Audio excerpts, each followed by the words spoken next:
మనసార దర్శనం చేస్తూ ఆయన పాదముల మీద ఒక్క మారేడు దళం వేస్తే చాలు, పరమ సంతోషాన్ని పొందుతాడు. ఆయన కానిది, ఆయన ఇవ్వనిది లోకంలో ఏముంది కనుక ఆ విచార శర్మ యొక్క అపారమైనటువంటి భక్తికి పరవశించినటువంటి శంకరుడు పార్వతీ సహితుడై వృషభవాహనారూఢుడై భూమి మీదకి దిగాడు. దిగి ప్రత్యక్షమయ్యాడు. వెంటనే విచార శర్మ లేచాడు, స్తోత్రం చేశాడు. అడగకుండా పరమశివుడు వరమిచ్చాడు. ఇక నుంచి నా గణములలో ఒక గణానికి నిన్ను అధిపతిని చేస్తున్నాను, నీ పేరు చండీశ్వరుడు అని పిలుస్తారు. ఈశ్వర శబ్దంతో పిలవబడతావు. నంది ఎలా నందీశ్వరుడు అనిపించుకున్నాడో నువ్వు చండీశ్వరుడు అనిపించుకుంటావు. నీవు ఎప్పుడూ నా దగ్గర ఉంటావు. నేను కట్టుకుని విప్పినటువంటి బట్టలు, నేను ధరించి విడిచిపెట్టినటువంటి ఆభరణములు, నేను తినగా మిగిలినటువంటి ఉచ్ఛిష్టము అంటే అశేషము మిగిలిపోయినటువంటి పదార్థము నీకు మాత్రమే దక్కుతాయి. ఇక పైన ఎవ్వరూ కూడా వాటిని తీసుకోవడానికి వీల్లేదు, అవి నీకు మాత్రమే దక్కుతాయని చెప్పి వరమిచ్చాడు. అందుకే ప్రతి శివాలయంలోనూ ఉత్తర దిక్కున చండీశ్వర స్థానం ఉంటుంది. చిన్న గుడి ఉంటుంది, అందులో చండీశ్వరుడు ఎప్పుడు యోగనిష్టలో ఉంటాడు. ఆయన పద్మాసనం వేసుకుని హృత్పద్మమునందు మనసులో ఆ పార్వతీ పరమేశ్వరుల దర్శనం చేస్తూ రమిస్తూ ఉంటాడు. మనం ఒక కొబ్బరికాయ శివాలయానికి పట్టుకెళ్ళాం అనుకోండి, ఆ కొబ్బరికాయ కొట్టి 2 చెక్కలు ఈశ్వరుడికి నైవేద్యం పెట్టి మనకి ప్రసాదంగా సగం ఇస్తారు, ఓ కొబ్బరి చెక్క ఇస్తారు, కాసిన అరటిపళ్ళు ఇస్తారు. ఇస్తే వాటిని తిన్నగా ఇంటికి తెచ్చుకోకూడదు, శివుడి యొక్క నిర్మాల్యాన్ని ప్రసాదాన్ని విడిచిపెట్టేయకూడదు. చాలా మంది తెలిసి తెలియక ఒక మాట అంటుంటారు, శివాలయం నుంచి ప్రసాదం తెచ్చుకోకూడదు అంటుంటారు. బాగా వినండి, శివాలయం నుంచి ప్రసాదం పట్టికెళ్ళి తీరాలి ఇంటికి. దాన్ని గోడ మీద పెట్టేయడం, నంది దగ్గర పెట్టేయడం అటువంటి పిచ్చి పనులు చేయకూడదు. ప్రసాద తిరస్కారము బహుదోషము, ప్రసాదాన్ని తిరస్కరించకూడదు. పసిపిల్లవాడికి అమ్మ వినా ప్రపంచం ఉండదు. ఆ పసిపిల్లవాడిని తల్లి ఎత్తుకునేసరికి వాడి ఏడుపంతా ఆగిపోయి ఒక్కసారి వాడిలోంచి ఆనందం పులకరింతతో పైకొస్తుంది. వచ్చి శరీరం అంతా రోమాంచితమవుతుంది, వెంట్రుకలు నిక్కపొడుచుకుంటాయి అమ్మని చూసినటువంటి ఆనందంలో. అలా భక్తి అనేటటువంటి తల్లి ఒడిలో ఉన్నటువంటి భక్తుడు అనబడేటటువంటి పిల్లవాడికి ఆనందంతో పులకాంకురములు పైకి లేస్తాయి. ఆనందాశ్రుభిరాతనూతి పులకం నైర్మల్యతశ్చాదనం. అమ్మ పిల్లవాడు పడుకుని నిద్రపోతుంటే చక్కటి దుప్పటి ఒకటి కప్పుతుంది. ఎందుచేత అంటే ఈగలు దోమలు మొదలైనటువంటివి ముసిరి పిల్లవాడిని బాధ పెట్టకూడదు అని. అలాగే భక్తి అనేటటువంటి తల్లి ఒడిలో ఉన్నటువంటి భక్తుడు అనేటటువంటి పిల్లవాడికి నిర్మలంగా ఉండేటటువంటి తత్వము అనేటటువంటి దుప్పటిని తల్లి భక్తి కప్పుతుంది. నైర్మల్యతశ్చాదనం వాచా శంఖ ముఖస్థితైశ్చ జఠరాపూర్తిం చరిత్రామృతై. అమ్మ పరమ ప్రేమతో పిల్లవాడికి పాలు పట్టి కడుపు నింపుతుంది. భక్తి అనేటటువంటి తల్లి వేదము అనేటటువంటి శంఖంలోంచి శివకథలు అనేటటువంటి ఆయన చరిత్రని చెవుల గుండా పట్టి మనసు చల్లగా ఉండేటట్టుగా తృప్తిపరుస్తుంది. వాచా శంఖ ముఖస్థితైశ్చ జఠరాపూర్తిం చరిత్రామృతై రుద్రాక్షైర్భసితేన దేవ వపుషో రక్షాం. అమ్మ పిల్లవాడికి రక్ష పెడుతుంది. శ్రీరామ రక్ష 7 ఆయుష్ 7 5వ తరం ఉంటుంది. అలా భక్తి అనేటటువంటి తల్లి భక్తుడు అనేటటువంటి బిడ్డడు రుద్రాక్షలు మెడలో దాల్చేటట్టుగా చేసి రక్ష చేస్తుంది. అలాగే భస్మ అమ్మ బొటనవేలుతో రక్షగా విభూతి పెడుతుంది. అలాగే భక్తి అనేటటువంటి తల్లికి బిడ్డడైనటువంటి భక్తుడు ఆ విభూతి ధారణ చేసి ఎప్పుడూ సంతోషంగా ఉంటాడు. రుద్రాక్షైర్భసితేన దేవ వపుషో రక్షాం భవద్భావనా పర్యంకే వినివేశ్య భక్తి జననీం భక్తార్భకం రక్షతి. అమ్మ పసిపిల్లవాడిని ఊయలలో వేసి ఊపుతుంది. అమ్మ ఆ ఊయలలో వేసి ఊపుతూ పాట పాడుతుంటే పిల్లవాడు పరమ సంతోషంతో హాయిగా ఆనందంతో నిద్రపోతాడు. భక్తి అనేటటువంటి తల్లి పిల్లవాడు ఏ పని చేస్తున్నా, పిల్లవాడు అంటే భక్తుడు ఏ పని చేస్తున్నా సరే అస్తమానం భగవంతుడే జ్ఞాపకానికి వచ్చి ఆ భగవంతునికి సంబంధించినటువంటి ఎడతెరిపి లేనటువంటి స్మరణల యందు సంతోషాన్ని పొందుతూ ఉంటాడు. అలా పొందేటట్టుగా భక్తి అన్న తల్లి భక్తుణ్ణి కాపాడుకుంటూ ఉంటుంది. పానీయంబులు త్రాగుచున్ కుడుచుచున్ భాషించుచున్ హాసలీలా నిద్రాదులు చేయుచున్ తిరుగుచున్ లక్షించుచున్ సంతత శ్రీనారాయణ పాదపద్మయుగళీ చింతామృతాస్వాద సంధానుండై మరచన్ సురారిశతుడే తద్విశ్వమన్ భూవరా అంటారు పోతన గారి ప్రహ్లాదోపాఖ్యానంలో. భక్తుడు ఏది చేస్తున్నా భగవంతుణ్ణి స్మరిస్తూ ఆనందపడిపోతాడు.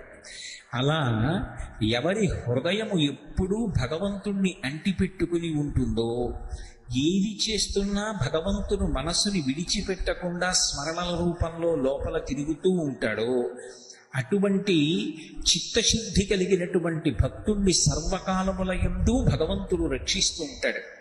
భగవంతుడు రక్షించుట అన్నది ఒక ఎత్తైతే, పరమశివ పరివారంలోకి ఒక అత్యద్భుతమైనటువంటి వ్యక్తి చేరాడు. కుటుంబము అని ఒకటి ఉంటుంది.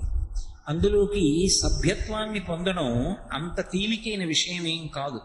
అది ఏదో రక్త సంబంధీకుల వలన కలిగినటువంటి అనుబంధము చేత లభిస్తుంది తప్ప అన్యదా లభించేటటువంటి అవకాశం ఉండదు. ఏదో ఒక ఇంట్లో ఒక తల్లి తండ్రి, ఆయనకు కొడుకు కూతురు ఉన్నారనుకోండి. ఇప్పుడు వాళ్ళ నలుగురు కలిపి రక్త సంబంధం. ఆయన భార్య, ఆయనకి పుట్టినటువంటి కొడుకు కూతురు. ఇప్పుడు ఆ కుటుంబంలోకి సభ్యత్వం కావాలంటే వాళ్ళ అబ్బాయిని వివాహం చేసుకున్నటువంటి కోడలు ఆ ఇంట్లో సభ్యత్వాన్ని పొందుతుంది. ఆ అమ్మాయిని ఎవరికిచ్చారో ఆ అల్లుడు సభ్యత్వాన్ని పొందుతాడు. మిగిలిన వాళ్ళు కోడల్లాంటి వాళ్ళు, కూతురు లాంటి వాళ్ళు అంటాం తప్ప వాళ్ళు కూతురు కోడలు నిజంగా అయ్యే అవకాశం ఉంటుందా? ఉండదు. కుటుంబంలో సభ్యత్వం ఏర్పడదు. కానీ ఒక్క కారణం చేత ఏర్పడుతుంది. గురుస్థానంలో కూర్చున్నటువంటి వ్యక్తి ఉంటాడే, గురువు గారు అని పిలిపించుకున్నటువంటి వ్యక్తి, ఆయన్ని త్రికరణ శుద్ధిగా ఆయన మా గురువు గారు అని నమ్మకం పెట్టుకున్నటువంటి వ్యక్తి వయసుతో సంబంధం లేకుండా ఎవరు గురువై ఉన్నాడో ఆ గురువుకి శిష్యుడు, గురువు కన్నా వయసులో పెద్దవాడైనా అనుబంధం రీత్యా కొడుకు అవుతాడు. అందుకే కడుపున పుట్టిన కొడుకు శరీర సంబంధం ఉన్నవాడు ఒక్కడే ఉండొచ్చు. కానీ గురుస్థానంలో కూర్చున్న వాడికి కొడుకులకు లోటు ఏమిటి? అందరూ కొడుకులే. ఎంతమంది ఆ గురువు గారి మీద ఆ గురి పెట్టుకుని ఉన్నారో వాళ్ళందరూ కొడుకులే. వాళ్ళ భార్యలందరూ కోడళ్లే. ఒక్క గురువు గారి దగ్గరికి వచ్చేటప్పటికి మాత్రమే ఈ మినహాయింపు, మిగిలిన చోట్ల మినహాయింపు ఉండదు. అలా కుటుంబంలో సభ్యత్వం లభించదు. కానీ జగద్వైఖరికి భిన్నంగా పరమశివుడు ఒక అద్భుతమైనటువంటి స్థితిని కల్పించాడు ఒక వ్యక్తికి. అది ఎవరికి? మర్త్యలోకంలో పుట్టినటువంటి వ్యక్తి. మర్త్యలోకము అంటే ఇప్పుడు మనం ఉన్న లోకం. పుట్టినటువంటి వాడు గిట్టక తప్పదు, మరణించాలి. కానీ మరణించవలసినటువంటి అవసరం లేకుండా అటువంటి వ్యక్తిని జరామరణములకు అతీతుణ్ణి చెయ్యడమే కాకుండా తన కుటుంబంలో సభ్యుణ్ణి చేసుకున్నాడు. సభ్యుణ్ణి చేసుకుని విడిచిపెట్టలేదు. సహజముగా అధికారము అని ఒక మాట ఉంటుంది. ఇంటి యజమాని అన్నం తిన్నాడు అనుకోండి, అన్నం తినగా మిగిలినటువంటి ఉచ్ఛిష్టం ఒకవేళ పాత్రలో కొంత పదార్థం మిగిలిపోతే, అంటే మీకు ఇంకా బాగా అర్థమయ్యేట్టు చెప్పాలి అంటే, నేను ఒక ఆకు వేసుకుని అన్నం తిన్నాను అనుకోండి, నేను భోజనం చేసినప్పుడు కొంత పదార్థం మిగిలిపోయింది అనుకోండి, ఏదో కొద్దిగా ఓ అప్పం ముక్క, ఓ అట్టు ముక్క, ఏదో గారె ముక్క అవి వదిలిపెట్టేశాను అనుకోండి, తదుచ్ఛిష్టాన్ని అంటే ఆ మిగిలిపోయినటువంటి పదార్థాన్ని తినడానికి సహజముగా అధికారం ఎవరికి ఉంటుంది అంటే ఒక్క భార్యకే ఉంటుంది. అది తిరుగులేని అధికారం. అదేమిటి, ఆవిడికి అలా ఉండడం ఏమిటి, అధికారం మాకుండదా అంటే ఎవ్వరికీ ఉండదు. అది ఆమె యొక్క హక్కు. అందుకే భర్త భోజనం చేసినటువంటి విస్తట్లోనే భార్య కూడా భోజనం చేస్తుంటుంది. పూర్వం ఈ సంప్రదాయం ఉండేది. మా తరానికి ముందు తరం వరకు కూడా మా నాన్నగారు భోజనం చేసి చేయి కడుక్కొని ఉత్తరాపోసనం బట్టి లేచిపోతే ఆ విస్తట్లోనే మా అమ్మగారు భోజనం చేస్తుండేవారు. అలా ఉండేది సంప్రదాయం పూర్వం. కాబట్టి భర్త యొక్క ఉచ్ఛిష్టాన్ని, అంటే ఆ పాత్రలో విస్తట్లో మిగిలిపోయినటువంటి ఎంగిలి తినేటటువంటి అధికారం ఎవరికి ఉంటుంది అంటే భార్యకు ఉంటుంది. కానీ శంకరుడు ఆశ్చర్యకరమైనటువంటి నిర్ణయం చేశాడు. అలా తినే అధికారం పార్వతీదేవికి ఒక్కదానికే ఉంటుంది. కానీ పార్వతీదేవి నుంచి కూడా ఆ అధికారాన్ని ఉపసంహారం చేసి ఇటువంటి అధికారాన్ని నేను కుమారుడితో సమానమైనటువంటి స్థాయినిచ్చి, ఇదిగో ఈ భక్తుడికి కట్టపెడుతున్నానని ఒక భక్తుడికి కట్టపెట్టాడు. ఇది అసాధారణమైనటువంటి స్థితి. అది ఎవరికి? మధ్యలోకంలో ఈ భూమి మీద పుట్టినటువంటి ఒక పిల్లవాడికి అంత గొప్ప స్థితి ఇచ్చాడు. అందుకే ఏ శివాలయానికి వెళ్ళండి, ఉత్తర దిక్కున చండీశ్వరుడు ఉంటాడు. చండీశ్వరుడు మనలాగే ఈ భూమి మీద పుట్టినటువంటి సామాన్యమైనటువంటి మనుష్యుడు. ఆయన పుట్టినటువంటిది శాంగనల్లూరు అనబడేటటువంటి ఒక ఊరిలో జన్మించాడు. ఆ ఊరిలో ఎప్పుడూ వేదనాదం వినపడుతూ ఉండేది. నిరంతరం వేదమంత్రములను స్వరంతో చదువుతూ ఉండేవారు. అంతగా వేదం చదువుకున్నటువంటి విద్వాంసుల చేత వేదమునందు అత్యంత శ్రద్ధ కలిగినటువంటి బ్రాహ్మణ కుటుంబములతోటి అగ్రహారాలతోటి నిండిపోయినటువంటి ఊరు. అటువంటి ఊరిలో యచ్చదత్తనుడు అని ఒక బ్రాహ్మణుడు. ఆయనకి వేదం మీద అపారమైనటువంటి నమ్మకం. ఆ యచ్చదత్తనుడు అనబడేటటువంటి ఆయనకి ఒక కుమారుడు జన్మించాడు. ఆ పిల్లవాడి పేరు విచార శర్మ. ఆ విచార శర్మ చిన్నతనంలోనే యుక్తమైనటువంటి వయస్సులో ఉపనయనం పొందాడు. తండ్రి ఉపనయనం చేసి వేద విద్యాభ్యాసం కోసమని గురువుగారి దగ్గరికి పంపించాడు. చక్కగా వేదం అంతా చదువుకున్నాడు. స్వరంతో మంత్రానికి ప్రాణప్రతిష్ఠ చేసి పలుకుతాడు. అటువంటి పిల్లవాడు ఒక రోజున బ్రహ్మచారులతో కలిసి వీధిలో వెడుతున్నాడు. వెడుతుండగా అటుగా కొన్ని గోవులు వెళ్ళిపోతున్నాయి, ఆవులు వెడుతున్నాయి. ఆ ఆవులను కాపాడేటటువంటి రక్షకుడు, ఆ వెనక వెడుతున్నటువంటి వ్యక్తి ఒక పెద్ద కర్ర తీసుకుని ఆ ఆవు యొక్క వీపు మీద గట్టిగా మోస్తున్నాడు. ఈ పిల్లవాడు పరుగు పరుగున వెళ్ళి ఆ గొల్లవాని చేతిలో కర్ర పట్టుకున్నాడు. పట్టుకుని అన్నాడు, ఏమయ్యా గవామంగీషు తిష్టంతి భువనాని చతుర్దశ అని సామెత. సామెతేమి లోకోక్తి లేదా ఆర్యోక్తి, పెద్దల చేత చెప్పబడింది. అసలు ఈ 14 లోకములు దేని ఎందుంటాయి అంటే ఆవు యొక్క శరీరంలో ఉంటాయి. అంత పూజనీయమైనటువంటి ప్రాణి ఆవు. అటువంటి ఆవుని పట్టుకుని కర్ర పెట్టి కొడుతున్నావే, దీని చేత విశేషమైనటువంటి పాపాన్ని సంతరించుకోవట్లేదా? ఎందుకు కొడతావు? ఆవుని విడిచిపెట్టు. నీకు అసలు ఆవుని పోషించడం రాదు.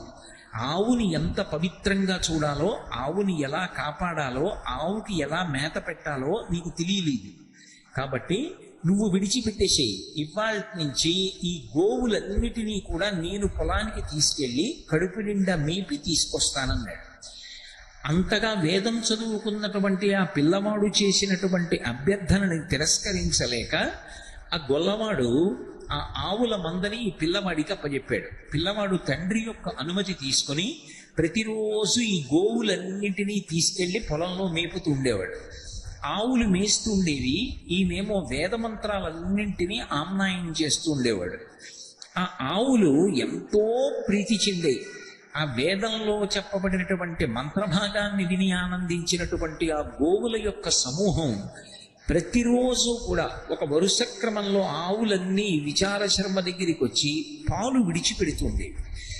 ఆవు పాలు నిష్కారణంగా పోవడం ఎందుకు అని ఈ పిల్లవాడు కొన్ని కుండలు తీసుకొచ్చి అక్కడ పెడితే ఒక్కొక్క ఆవు వచ్చి దాని పొదుగు కుండ మీదకి వచ్చేటట్టుగా నిలబడి శిరములలోంచి తమంత తాముగా పాలు స్రవించి కుండలు నింపి వెళ్ళిపోతూ ఉండేవి. ఈ పిల్లవాడు ఈ పాలన్నింటినీ కూడా తీసుకెళ్లి ఒక చోట పెట్టి ఆ ఇసుకలోనే ఒక దేవాలయం కట్టేవాడు. ఇసుకలో దేవాలయం కట్టడం మీరు చూసి ఉంటారు. ఇక్కడే ఏలూరు పక్కనే తమ్మిలేరు అని చెప్పి ఒక ఏరు ఉంది.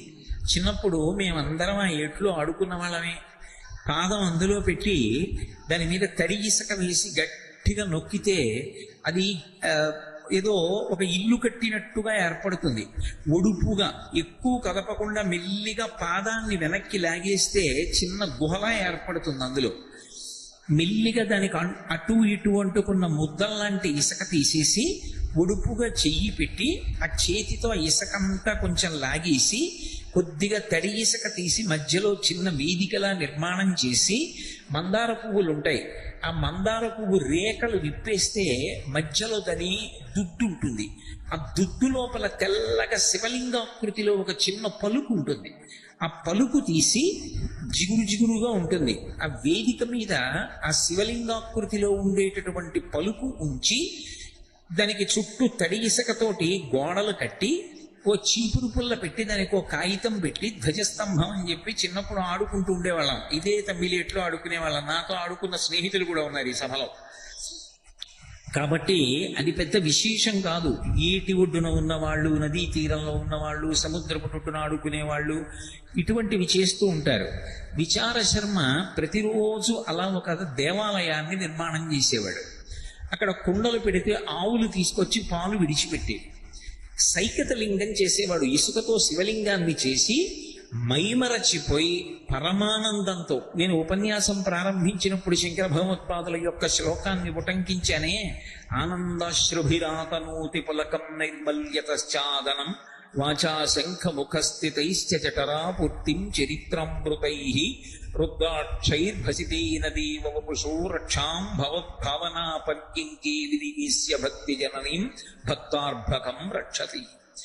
పరమభక్తితో ఆ పాలు చేత్తో పట్టుకొని వేదమంత్రాలు చదువుతూ అక్కడ ఉన్నటువంటి సైకత లింగంలో పరమశివుణ్ణి దర్శనం చేస్తుండేవాడు.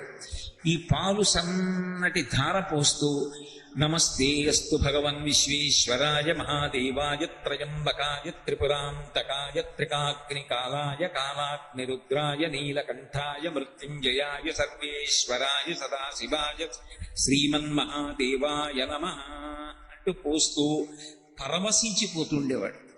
ఈ స్వరంతో కూడుకున్న వేదమంత్రాలన్నీ వింటూ ఆవులన్నీ మేత మేస్తుండేవి. ఇలా కొంతకాలం అయిపోయింది.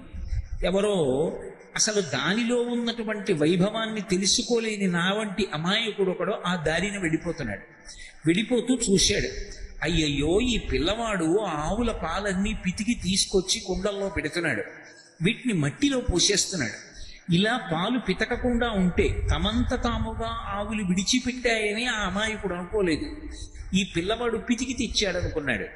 ఇలా ఈ ఆవుల పాలు పితికి తేకుండా ఉంటే ఈ పాలన్నీ కూడా యజమానులకు దక్కేవి. సాయంకాలం ఇంటికి వెళ్ళిన తర్వాత యజమానులు పాలు పితుక్కునేవారు. ఎంత నష్టం జరుగుతోంది పిల్లవాడి వల్ల అని వెళ్ళి యజమానులకు చెప్పాడు. ఆ ఆవుల యజమానులందరూ కలిసి విచార శర్మ యొక్క తండ్రి అయిన ఇచ్చతత్తనుణ్ణి నిలదీశారు. నీ కుమారుడు ఆవుల్ని రక్షిస్తానని తీసుకెళ్లి గోవుల యొక్క పాలు తీసి మట్టిలో పోసేస్తున్నట్ట, దానివల్ల పాలన్నీ నిరర్ధకమైపోతున్నాయి, కాబట్టి నీ కొడుకుని నువ్వు నిగ్రహించవలసింది అన్నారు. అసలు పిల్లవాడు ఏం చేస్తున్నాడో చూడాలనుకున్నాడు ఇచ్చదత్తనుడు. నేను అడగడం ఎందుకు, అడిగితే అబద్ధం చెప్పచ్చు, లేదా రేపటి నుంచి పితకడం మానేయచ్చు, మళ్ళీ 4 రోజులు ఆగి పితకవచ్చు. కాబట్టి తప్పు చేస్తుండగా పిల్లాడిని పట్టుకుంటే మందలించడం చాలా తేలిక అని ఈ పిల్లవాడు విచార శర్మ బయలుదేరడానికి ముందే తండ్రి ఇచ్చదత్తనుడు బయలుదేరి ఒక చెట్టు ఎక్కి చెట్టు కొమ్మలలో కూర్చున్నాడు. కూర్చుని ఉండగా ఈ పిల్లవాడు ఆవులు అన్నీ అక్కడ మెయ్యడానికి విడిచిపెట్టాడు. అక్కడ చక్కగా ఇసుకలో ఒక పెద్ద దేవాలయాన్ని నిర్మాణం చేశాడు. దానికి తడి ఇసుకతోటి గోడ కట్టాడు. దానికి ఉపాలయాలు నిర్మించాడు. దానికి ముఖమంటపం అన్నాడు, అర్ధమంటపం అన్నాడు, సభామంటపం అన్నాడు, కళ్యాణ మంటపం అన్నాడు. దాని ముందు బ్రాహ్మణులు వచ్చి కూర్చునేటటువంటి సంధ్యావందనం చేసుకునే అరుగులు అన్నాడు. అక్కడ ఒక పెద్ద తటాకం అన్నాడు. స్వామివారు వాహన సేవల కోసం నిమంత్రణం చేయబడినటువంటి వాహనములన్నీ కూడా పెట్టేటటువంటి వాహన మంటపం అన్నాడు. వీటన్నింటికి ఇసుకతో మంటపాలు కట్టుకున్నాడు. ఎంతసేపు పడుతుంది? 2 చేతులతో ఇసుక ఇలా ఇలా ఇలా ఇలా అంటూ గోడ కట్టేయచ్చు. పెద్ద దేవాలయం కట్టాడు. ఇప్పుడు ఆ దేవాలయంలో పిల్లకి వెళ్ళి కూర్చున్నాను అని కూర్చున్నాడు. అక్కడ కుండలు పెట్టాడు. ఆ ఆవులు ప్రతిస్పందించేవి అతని భావనకి. అవి వచ్చి ఒక్కొక్క ఆవు 4 శిరములలో ఒక శిరము నుండి పాలు విడిచిపెట్టేవి, మిగిలిన 3 శిరములలోంచి పాలు వదిలేవి కావు. పొదుగులోని ఒక శిరములో పాలు విడిచిపెట్టి వెళ్ళిపోతున్నాయి. కుండల నిండా పాలు వచ్చాయి. ఇప్పుడు ఆ పాలు అక్కడ పెట్టుకున్నాడు. రుద్రమంత్రాలతో పరమశివుడికి అభిషేకం మొదలుపెట్టాడు. మొదలు పెట్టగానే చెట్టు మీద కూర్చున్న తండ్రి చూశాడు. అరేదేదేదే ఎంత పని చేస్తున్నాడు రా పిల్లాడు. నిన్నటి రోజున వాళ్ళు చెప్పినది యథార్థమే. ఈ పిల్లవాడు పాలన్నీ తీసుకెళ్లి ఇసుకలో పోసేస్తున్నాడు, నిష్కారణంగా పాలన్నీ పాడైపోతున్నాయి అని కోపంతో పిల్లవాడు అభిషేకం మొదలు పెట్టగానే చెట్టు దిగొచ్చాడు. చెట్టు దిగొత్తి పిల్లవాడి భుజం మీద చెయ్యి వేసి గట్టిగా కుదిపాడు. విచారశర్మ విచారశర్మ. కానీ ఆ పిల్లవాడు తదేక నిష్టలో చదవడం నోటికి అలవాటైపోయింది కాబట్టి నోరు స్వరంతో మంత్రం చెప్తోంది. కానీ ఆయన మనస వాచ కర్మణ పూర్తిగా శివభక్తిలో మునిగిపోయి ఉన్నాడు. అతనికి ఆ సైకత లింగంలో పరమశివుడు ప్రత్యక్షం అవుతున్నాడు. పరమానందంతో ఆవు పాలు పోస్తూ అభిషేకం చేస్తున్నాడు. తండ్రి పిలిచినా కుదిపినా పలకలేదు. ఆ తండ్రికి ఎక్కడ లేని కోపం వచ్చింది. ఈ పిల్లవాడు పిలిస్తే పలకట్లేదని కాలుతో అక్కడ ఉన్నటువంటి ఆవు పాల కుండని ఒక్క తన్ను తన్నాడు. కుండ బద్దలైపోయి ఆవు పాలన్నీ కింద పడిపోయి, అక్కడ ఉన్నటువంటి ఆ దేవాలయాన్ని ఇసుకతో కట్టినటువంటి దాన్ని ఒక్క తన్ను తన్నాడు. ఆలయం అంతా భిన్నమైపోయి ఇసుక చిమ్ముకుపోయింది. పిల్లవాడు ఇలా పక్కకి తిరిగి చూశాడు. కాలు కనపడింది. ఇది తండ్రి పాదమే గుర్తించాడు. అయినా మహాపరాధం చేశాడు. పరమశివుడికి అభిషేకం చేయడానికి తీసుకొచ్చినటువంటి ఆవు పాల కుండ భిన్నం చేశాడు. అక్కడతో ఊరుకోకుండా ఆకాలితోటే శివాలయాన్ని ధ్వంసం చేశాడు. నా తండ్రి రక్షింపబడాలి అంటే ఆ కాలు తెగిపోవడం వినా మార్గం లేదు. నా తండ్రిని రక్షించుకోవడానికి, ఈ అపరాధం నుంచి గట్టెక్కించడానికి ఏ కాలుతో ఆవు పాల కుండని ఇసుకతో కట్టిన దేవాలయాన్ని తన్నాడో ఆ కాలు నేను నరికేస్తానని అక్కడ ఉన్నటువంటి గొడ్డలిని ఒకదాన్ని తీసి తండ్రి కాలి మీద విసిరాడు. ఆ గొడ్డలి తగిలి తండ్రి కాలు తెగిపోయి రక్తధారలు కారిపోతుండగా తండ్రి కింద పడి శరీరం విడిచిపెట్టాడు. పశ్చాత్తాపడకుండా శివ ఇంత అపరాధం చేశాడు, నా తండ్రి క్షమించమని శివుడికి విజ్ఞాపన చేశాడు. పరమశివుడు అతని యొక్క భక్తికి కదిలిపోయాడు. ఇది శంకర భగవత్పాదులు అంటారు, గభీరే కాసారే విశతి విజనే ఘోర విపినే విశాలే శైలీచ భ్రమతి కుసుమార్థం జడమతి సమర్ప్యై చేత సరసిజముమానాధభవతే సుఖేనావస్థాతుం జనైహ నజానాతికి మహో అంటారు. మనసార దర్శనం చేస్తూ ఆయన పాదముల మీద ఒక్క మారేడు దళం వేస్తే చాలు, పరమ సంతోషాన్ని పొందుతాడు. ఆయన కానిది, ఆయన ఇవ్వనిది లోకంలో ఏముంది కనుక ఆ విచారశర్మ యొక్క అపారమైనటువంటి భక్తికి పరవశించినటువంటి శంకరుడు పార్వతీ సహితుడై వృషభవాహనారూఢుడై భూమి మీదకి దిగాడు. దిగి ప్రత్యక్షమయ్యాడు. వెంటనే విచారశర్మ లేచాడు, స్తోత్రం చేశాడు. అడగకుండా పరమశివుడు వరమిచ్చాడు. ఇక నుంచి నా గణములలో ఒక గణానికి నిన్ను అధిపతిని చేస్తున్నాను, నీ పేరు చండీశ్వరుడు అని పిలుస్తారు. ఈశ్వర శబ్దంతో పిలవబడతావు. నంది ఎలా నందీశ్వరుడు అనిపించుకున్నాడో నువ్వు చండీశ్వరుడు అనిపించుకుంటావు. నీవు ఎప్పుడూ నా దగ్గర ఉంటావు. నేను కట్టుకుని విప్పినటువంటి బట్టలు, నేను ధరించి విడిచిపెట్టినటువంటి ఆభరణములు, నేను తినగా మిగిలినటువంటి ఉచ్ఛిష్టము అంటే అశేషము మిగిలిపోయినటువంటి పదార్థము నీకు మాత్రమే దక్కుతాయి. ఇక పైన ఎవ్వరూ కూడా వాటిని తీసుకోవడానికి వీల్లేదు, అవి నీకు మాత్రమే దక్కుతాయని చెప్పి వరం ఇచ్చాడు. అందుకే ప్రతి శివాలయంలోనూ ఉత్తర దిక్కున చండీశ్వర స్థానం ఉంటుంది. చిన్న గుడి ఉంటుంది. అందులో చండీశ్వరుడు ఎప్పుడు యోగనిష్టలో ఉంటాడు. ఆయన పద్మాసనం వేసుకొని హృత్పద్మమునందు మనసులో ఆ పార్వతీ పరమేశ్వరుల దర్శనం చేస్తూ రమిస్తూ ఉంటాడు. మనం ఒక కొబ్బరికాయ శివాలయానికి పట్టుకెళ్ళాం అనుకోండి, ఆ కొబ్బరికాయ కొట్టి 2 చెక్కలు ఈశ్వరుడికి నైవేద్యం పెట్టి మనకి ప్రసాదంగా సగం ఇస్తారు. ఓ కొబ్బరి చెక్క ఇస్తారు, కాసిన అరటిపళ్ళు ఇస్తారు. ఇస్తే వాటిని తిన్నగా ఇంటికి తెచ్చుకోకూడదు. శివుడి యొక్క నిర్మాల్యాన్ని, ప్రసాదాన్ని విడిచిపెట్టేయకూడదు. చాలా మంది తెలిసి తెలియక ఒక మాట అంటుంటారు, శివాలయం నుంచి ప్రసాదం తెచ్చుకోకూడదు అంటుంటారు. బాగా వినండి, శివాలయం నుంచి ప్రసాదం పట్టికెళ్ళి తీరాలి ఇంటికి. దాన్ని గోడ మీద పెట్టేయడం, నంది దగ్గర పెట్టేయడం, అటువంటి పిచ్చి పనులు చేయకూడదు. ప్రసాద తిరస్కారము బహుదోషము, ప్రసాదాన్ని తిరస్కరించకూడదు. అందుకే అన్నవరం సత్యనారాయణ స్వామి కథలో ప్రసాదాన్ని తీసుకోకుండా ఆ పిల్ల భర్తని చూడడానికి వెడితే పడవ మునిగిపోతుంది. ఒక కథలో ఏమిటి, ప్రసాదం తినకపోతే పడవలో ముంచేసేటంతటి పైశాచికవాదే పరమేశ్వరుడు? అంత పైశాచిక మనస్తత్వం ఉన్నవాడా? కాదు. ప్రసాదము అంటే అనుగ్రహము, ఈశ్వరానుగ్రహము ప్రసాదం రూపంలో లోపలికి వెళ్ళి అందులో 6వ వంతు మనస్సుగా మారి మనకున్నటువంటి సమస్యలకి కావలసినటువంటి పరిష్కారం అదే మనసులో బుద్ధి నిర్ణయించి ప్రచోదనం చేస్తుంది. ఆ ప్రసాదం లోపలికెడితే సమస్యకి పరిష్కారం లోపల పుడుతుంది. అలా ఆ ప్రసాదము ఈశ్వరానుగ్రహము కనుక ఎవరు ప్రసాదమును తిరస్కరించాడో వాడు ఈశ్వరుడు యొక్క అనుగ్రహాన్ని తిరస్కరించినట్లు లెక్క. ఈశ్వరానుగ్రహాన్ని తిరస్కరిస్తూ వెడితే ఈశ్వరుడు యొక్క ఆగ్రహమునకు గురవుతాం. అందుకే శివాలయంలో కూడా ప్రసాదాన్ని తిరస్కరించకూడదు.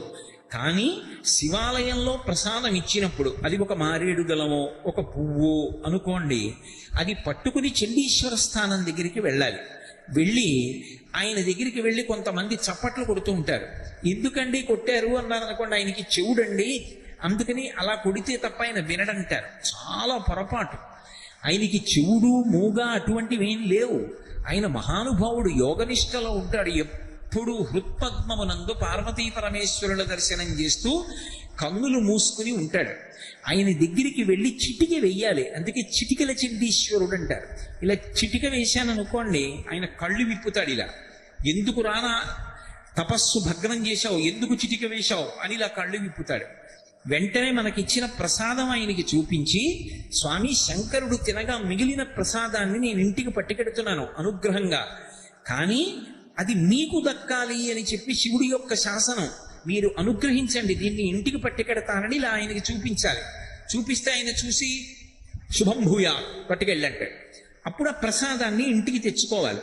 శివాలయంలో ప్రసాదాన్ని తెచ్చుకునేటటువంటి విధానం అది. అలా తెచ్చుకోవాలి. అంతేకాని అది మారేడు దళం లాంటిది అనుకోండి, శ్రీశైలం లాంటి క్షేత్రాల్లో అయితే ఒక మారేడు దళం అయితే దాన్ని నోట్లో వేసుకొని నవిలి మింగేస్తారు. కానీ ఇన్ని మారేడు దళాలు ఇచ్చారనుకోండి, ఏం చెయ్యాలి? నంది మీద పెట్టకూడదు. బాగా జ్ఞాపకం ఉంచుకోండి ఈ మాట. శివ నిర్మాల్యమునకు ఒక పెద్ద విశేషం ఉంది. శివ నిర్మాల్యము అంటే శివుడికి పూజించినటువంటి పదార్థం నేల మీద పడి ఉండగా తొక్కినా, దాన్ని దాటినా పూర్వజన్మలలో చేసుకున్న పుణ్యం, ఇప్పటి వరకు చేసుకున్నటువంటి పుణ్యం పోతాయి. అందుకే ఎవరు నందీశ్వరుడి మీద అలా పెట్టేస్తారో వాళ్ళ వల్ల పోతూ ఉంటుంది ఇతరులకు పుణ్యం. ఎందుకని వాడు నంది మీద పెట్టి వెళ్ళిపోతాడు. గాలి ఇసింది, ఆ మారేడు దళాలు కింద పడిపోయినటువంటి మారేడు దళాన్ని వెనక వెళ్ళిన వాడు తొక్కాడు. ఇప్పుడు ఆ పాపం ఎవరిది? ఇద్దరికీ వస్తుంది. కానీ ప్రధానంగా పాపం ఎవరిది? నందీశ్వరుడి మీద పెట్టిన వాడికి. నందీశ్వరుడి మీద పెట్టకూడదు. అతిభక్తి అన్న పేరుతోటి అఘాయిత్య పనులు చేయకూడదు. కొంతమంది తీసుకెళ్ళి శివాలయంలో అరటిపండు ఇచ్చారనుకోండి, ఓ ముక్క తీసి నందీశ్వరుడి యొక్క ఆ మూతికి రాసేసి వెళ్ళిపోతారు. అక్కడి నుంచి ఇంతంత ఈగలు బయలుదేరి ఆయన నోటి చుట్టూ ముక్కుల్లోకి వెడుతుంటాయి. ఆయన నిరంతరము శివదర్శనం చేస్తుంటాడు. ఆయనకి అది ధ్యానభంగం కల్పిస్తుందా, కల్పించదా? ఒక ఆలయంలోకి వెళ్ళాము అంటే ఆలయం యొక్క మర్యాదని పాటించాలి. ఆలయం ఒక్కరికి సంబంధించినది కాదు. దేవాలయం అనేటటువంటిది అందరి ఆత్మోద్ధరణకు సంబంధించినటువంటి విషయం. ఆలయం విషయంలో అందరూ సంతోషపడేటట్టు, అందరూ ఉద్ధరణ పొందేటట్టు ప్రవర్తించాలి తప్ప ఆలయ వ్యవస్థ యొక్క పవిత్రత పాడయ్యేటట్టుగా ఏ ఒక్కరూ ప్రవర్తించడానికి అధికారము పొంది ఉండరు. అందుకే నంది మీద పెట్టకూడదు ఎప్పుడు నిర్మాల్యాన్ని. చండీశ్వరుడి దగ్గరికి వెళ్ళి చూపించాలి. అది ఇన్ని మారేడు దళాలో ఇన్ని విడి పువ్వులో ఇచ్చారనుకోండి, ఆ చండీశ్వరుడి దగ్గర విడిచిపెట్టి, స్వామి నేను కళ్ళకద్దుకొని తల మీద పెట్టుకుని వెడుతున్నాను, నాకు ప్రసాద స్వీకార ఫలితాన్ని అనుగ్రహించండి, ఈశ్వర ప్రసాదం స్వీకరించినట్లుగా నన్ను కాపాడండి అని అక్కడ పెట్టి వెళ్ళిపోవచ్చు.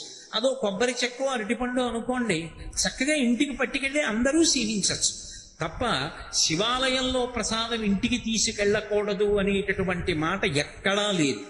దీనికి నేను ప్రమాణం ఒకటి చూపిస్తాను. శంకరాచార్యుల వారు సౌందర్యలహరిలో ఒక శ్లోకం చేశారు.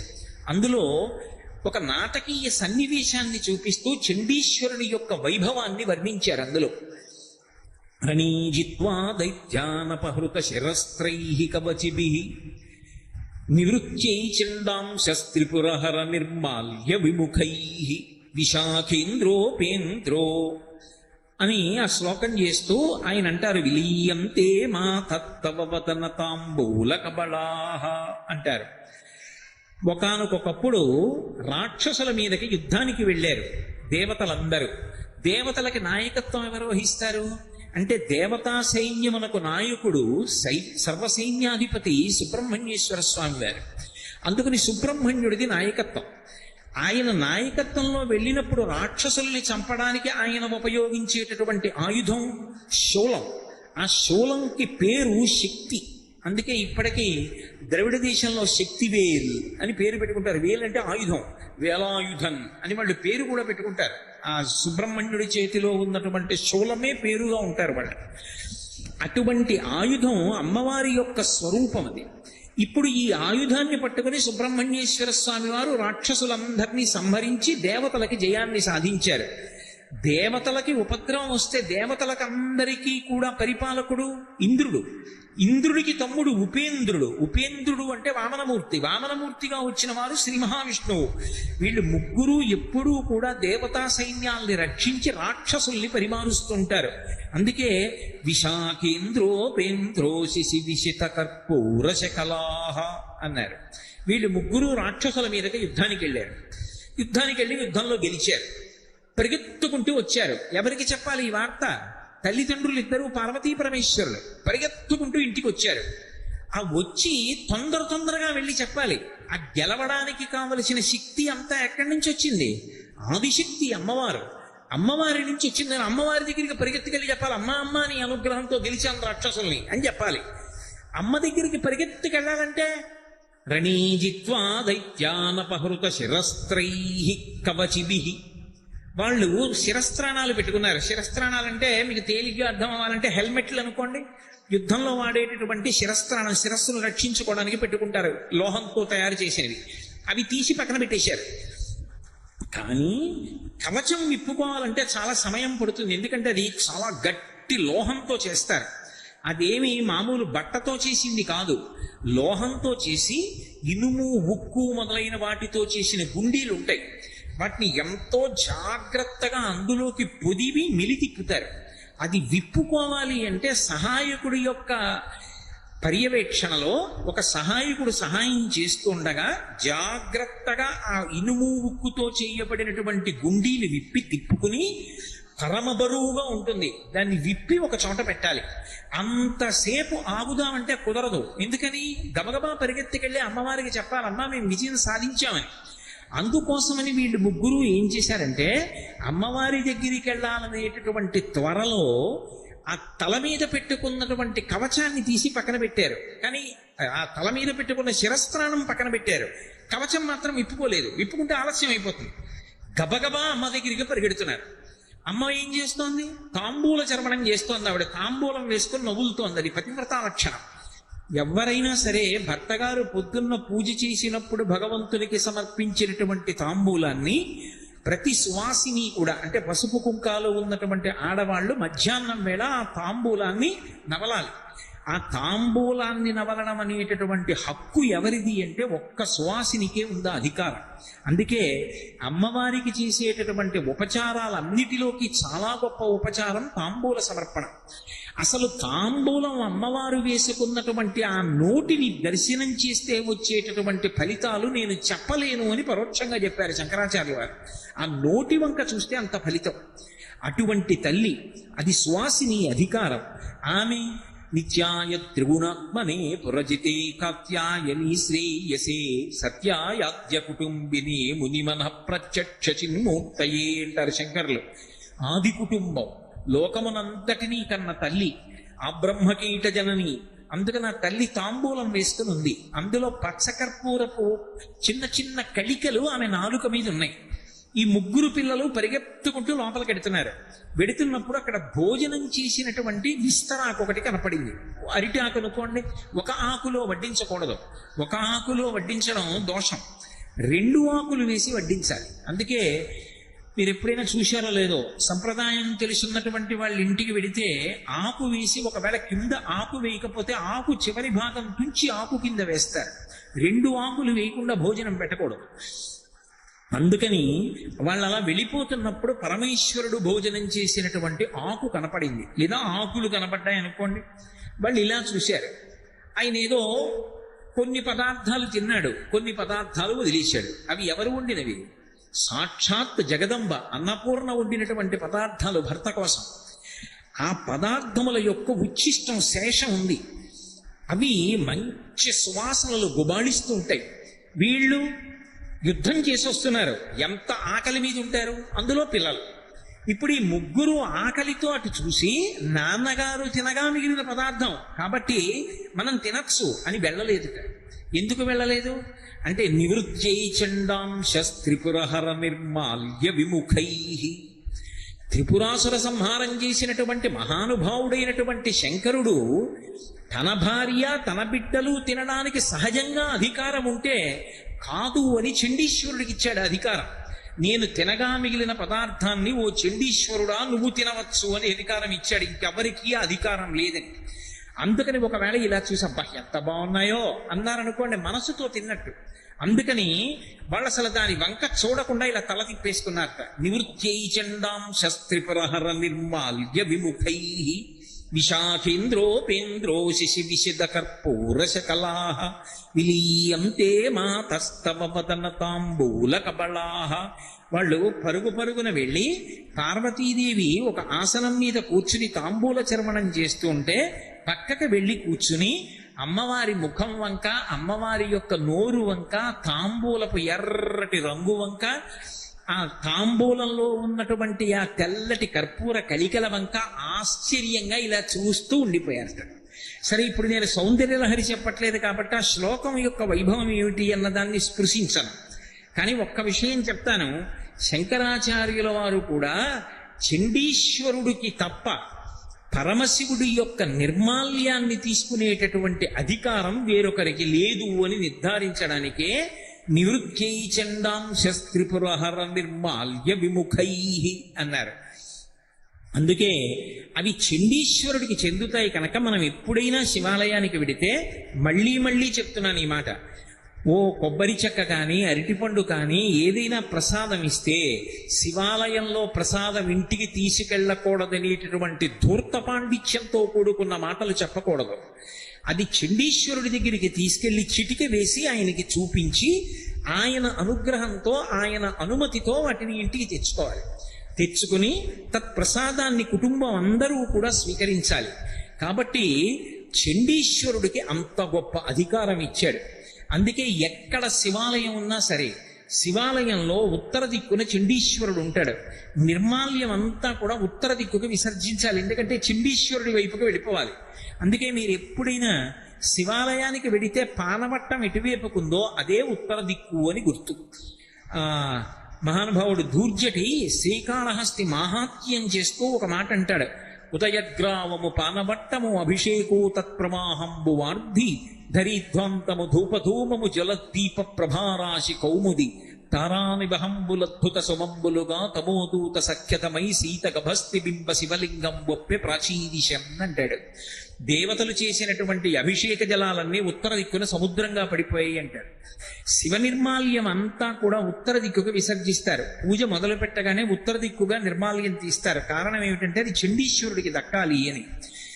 ఎవరైనా లోకంలో ఆ హక్కుని వేరొకరికి ఇచ్చేటటువంటి అధికారం లేదు. నేను భోజనం చేస్తే నేను భోజనం చేసినటువంటి పాత్రలో మిగిలినటువంటి పదార్థాన్ని నేను ఇవ్వకపోయినా సరే తినేటటువంటి అధికారం సహజంగా ఎవరిది అంటే నా ఇల్లాలి, నా భార్యది సహజమైన అధికారం. ఆమె నన్ను అడగక్కర్లేదు. నేను విడిచిపెట్టిన ఉచ్ఛిష్టాన్ని తాను తినచ్చు.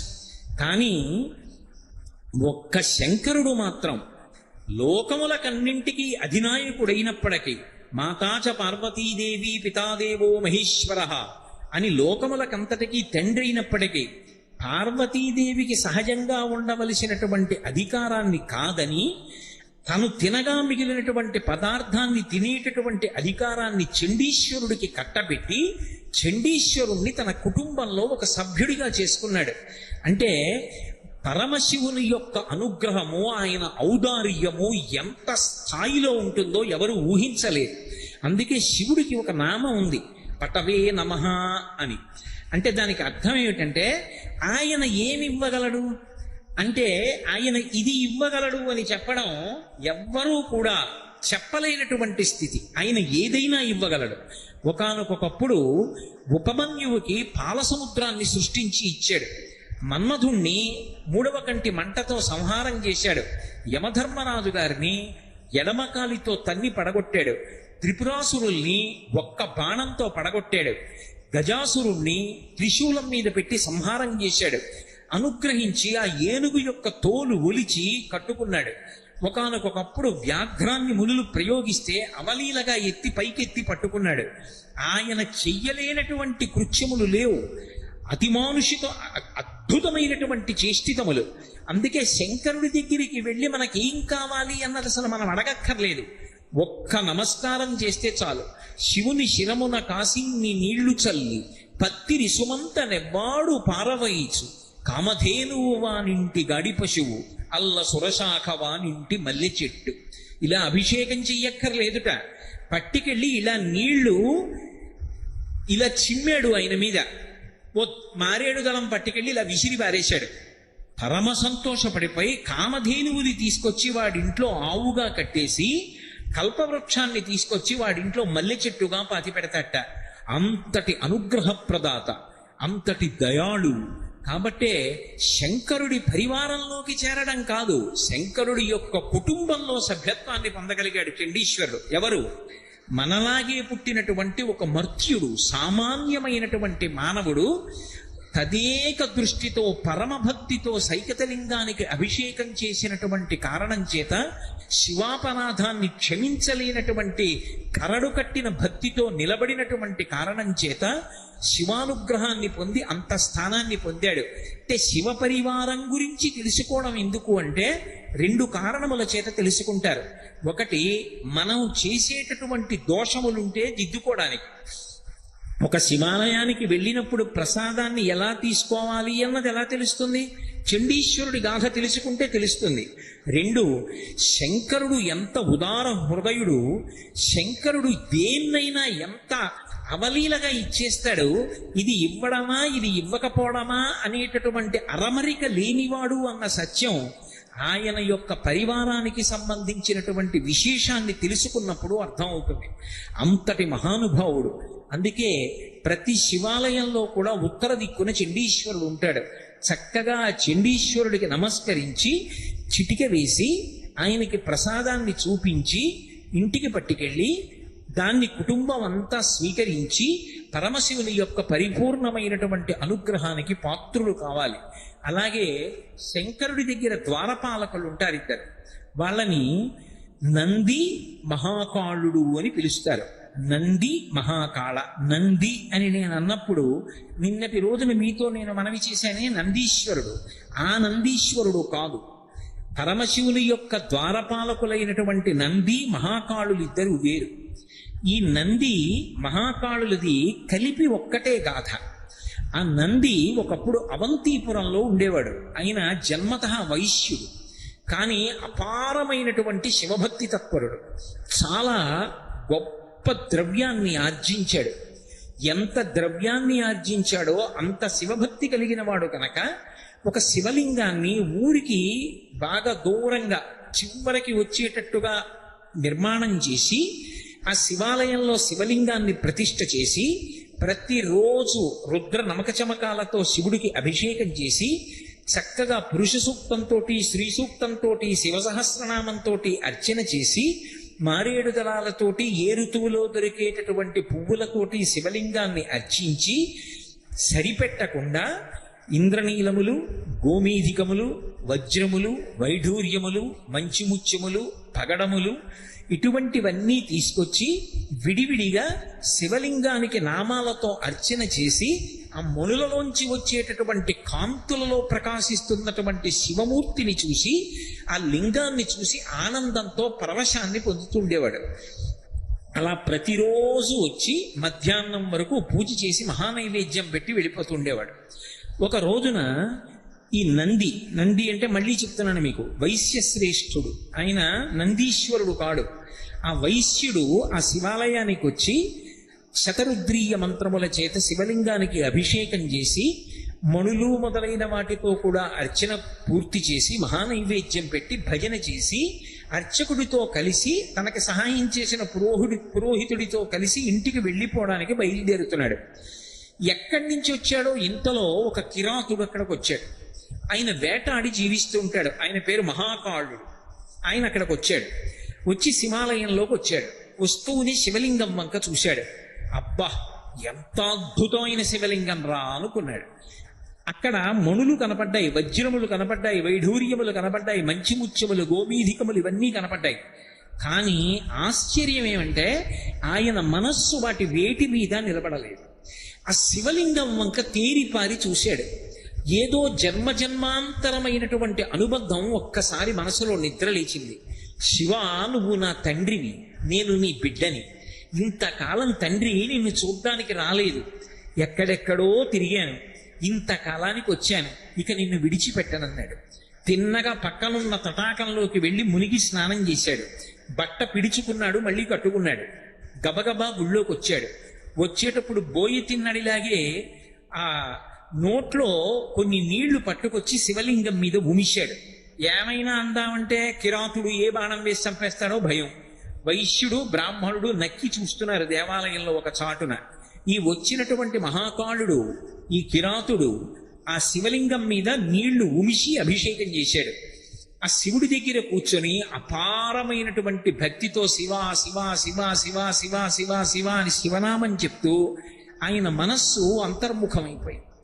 పరమానందాన్ని పొందేశాడు.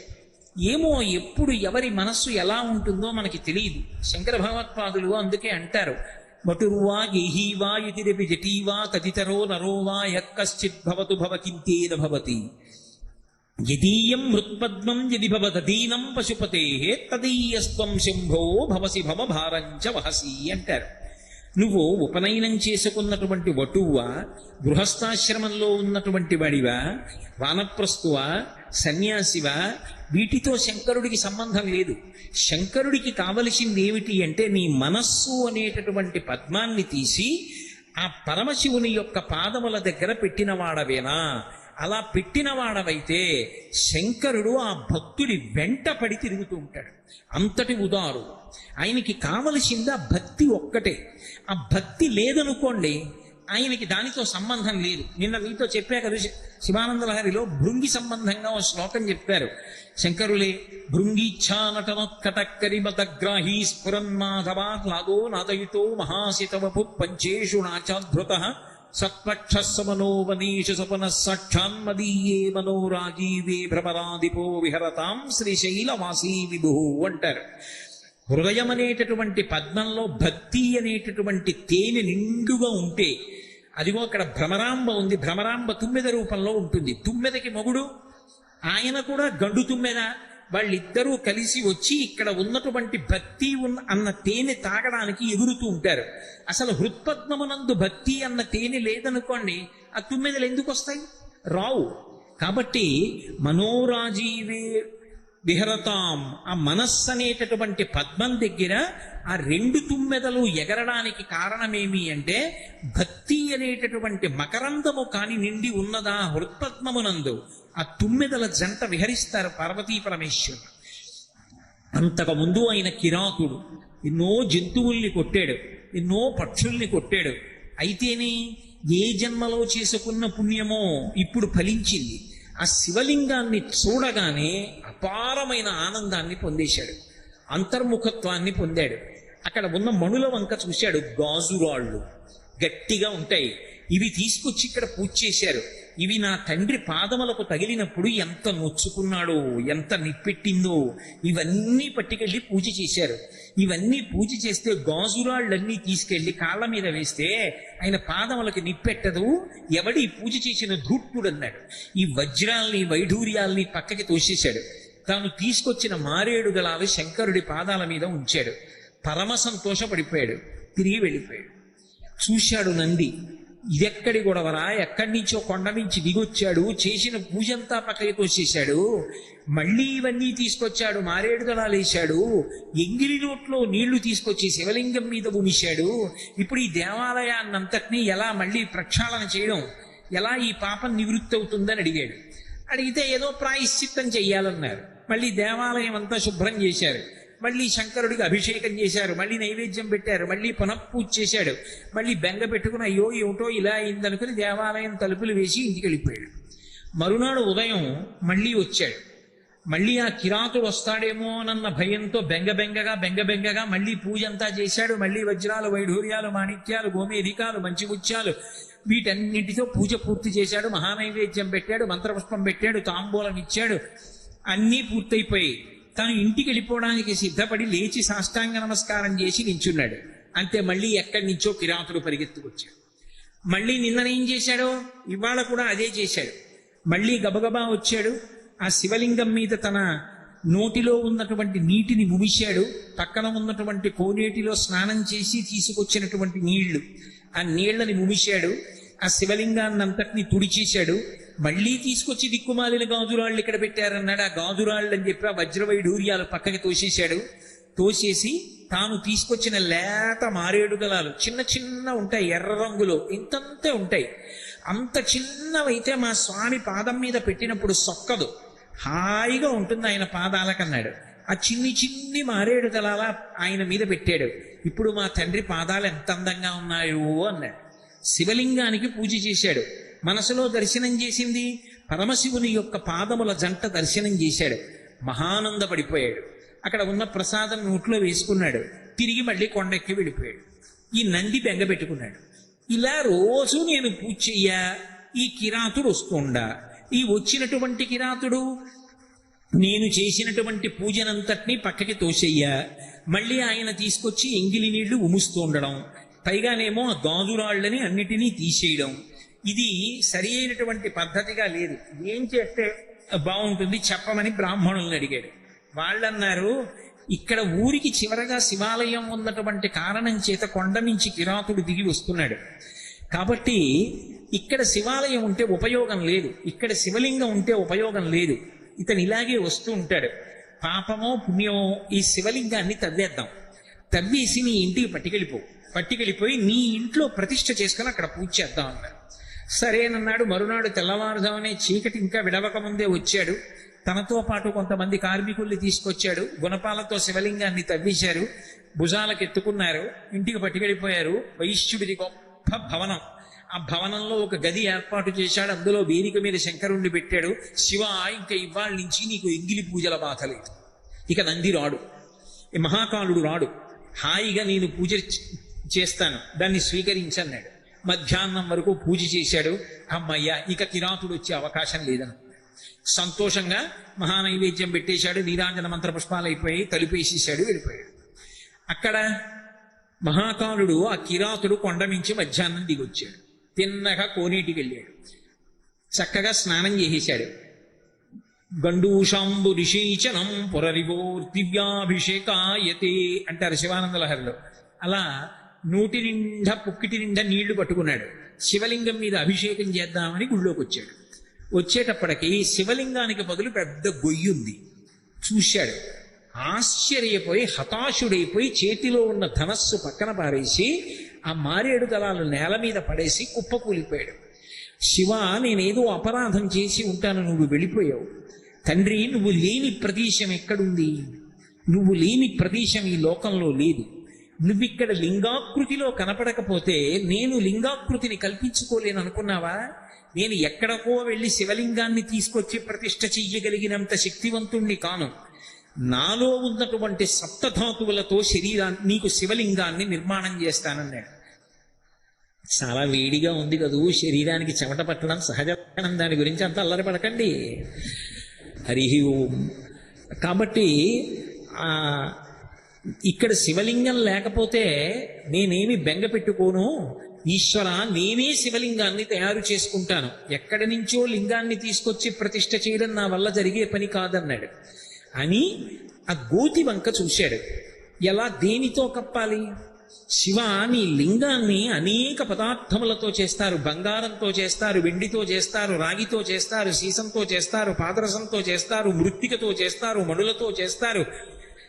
ఇన్నిటికీ ప్రత్యామ్నాయంగా నా శరీరంలో ఉన్నటువంటి అవయవాలు నేను ఎన్ని కొయ్యగలనో అన్ని కోసి వేసేస్తాను, లింగం అయిపోవాలన్నాడు. అని కత్తి తీసి తన కడుపు కోసేసుకున్నాడు. ఆ పైన ఉన్నటువంటి చర్మాన్ని, మాంసాన్ని, కొన్ని ప్రేగులు ముక్కల కింద కోశాడు. కోసి అందులో పడేశాడు.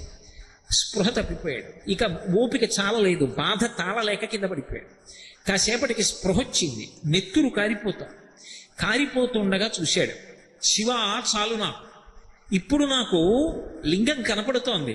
ఈ లింగం మామూలు లింగం కాదు, నా సప్తధాతువులతో నిర్మించుకున్న లింగం అని శంకరుడి యొక్క 2 పాదాలు తన చేతులతో పట్టుకున్నట్టుగా భావన చేశాడు. శివానంద లహరిలో శంకర భగవత్పాదులు అంటారు, కదా వా త్వాం దృష్ట్వా గిరిశతవ భవ్యాంఘ్రియుగళం గృహీత్వా హస్తాభ్యాం శిరసి నయనే వక్షసి వహం అని ఆయన ఆ అలభ్యాం బ్రహ్మాద్యైః ముదమనుభవిష్యామి హృదయే అంటారు. కదా వా తాం దృష్ట్వా గిరిశతవ భవ్యాంఘ్రియుగళం. ఏదో నేను కూర్చున్నట్లుగా పరమశివుడు కూర్చున్నాడు అనుకోండి. వచ్చి ఎవరో భక్తుడు ఇలా కూర్చుని, శంకరా మీ పాదాలు నా చేతుల్లో పెట్టండి అన్నాడు అనుకోండి. ఇలా 2 పాదాలు ఎత్తి ఆయన చేతుల్లో పెట్టారనుకోండి, ఆయన ఊరుకుంటాడా? ఆ 2 చేతులతో పట్టుకున్న పాదాల వంక చూసి వంగిపోయి ఆ పాదాల మీద ఇలా తల పెడతాడు. పెట్టి ఊరుకుంటాడా? దగ్గరికి జరిగి, స్వామి మీ కాళ్ళు పైకెత్తి నా తల మీద పెట్టరా అంటాడు. శిరసి తల మీద పెట్టుకుంటాడు.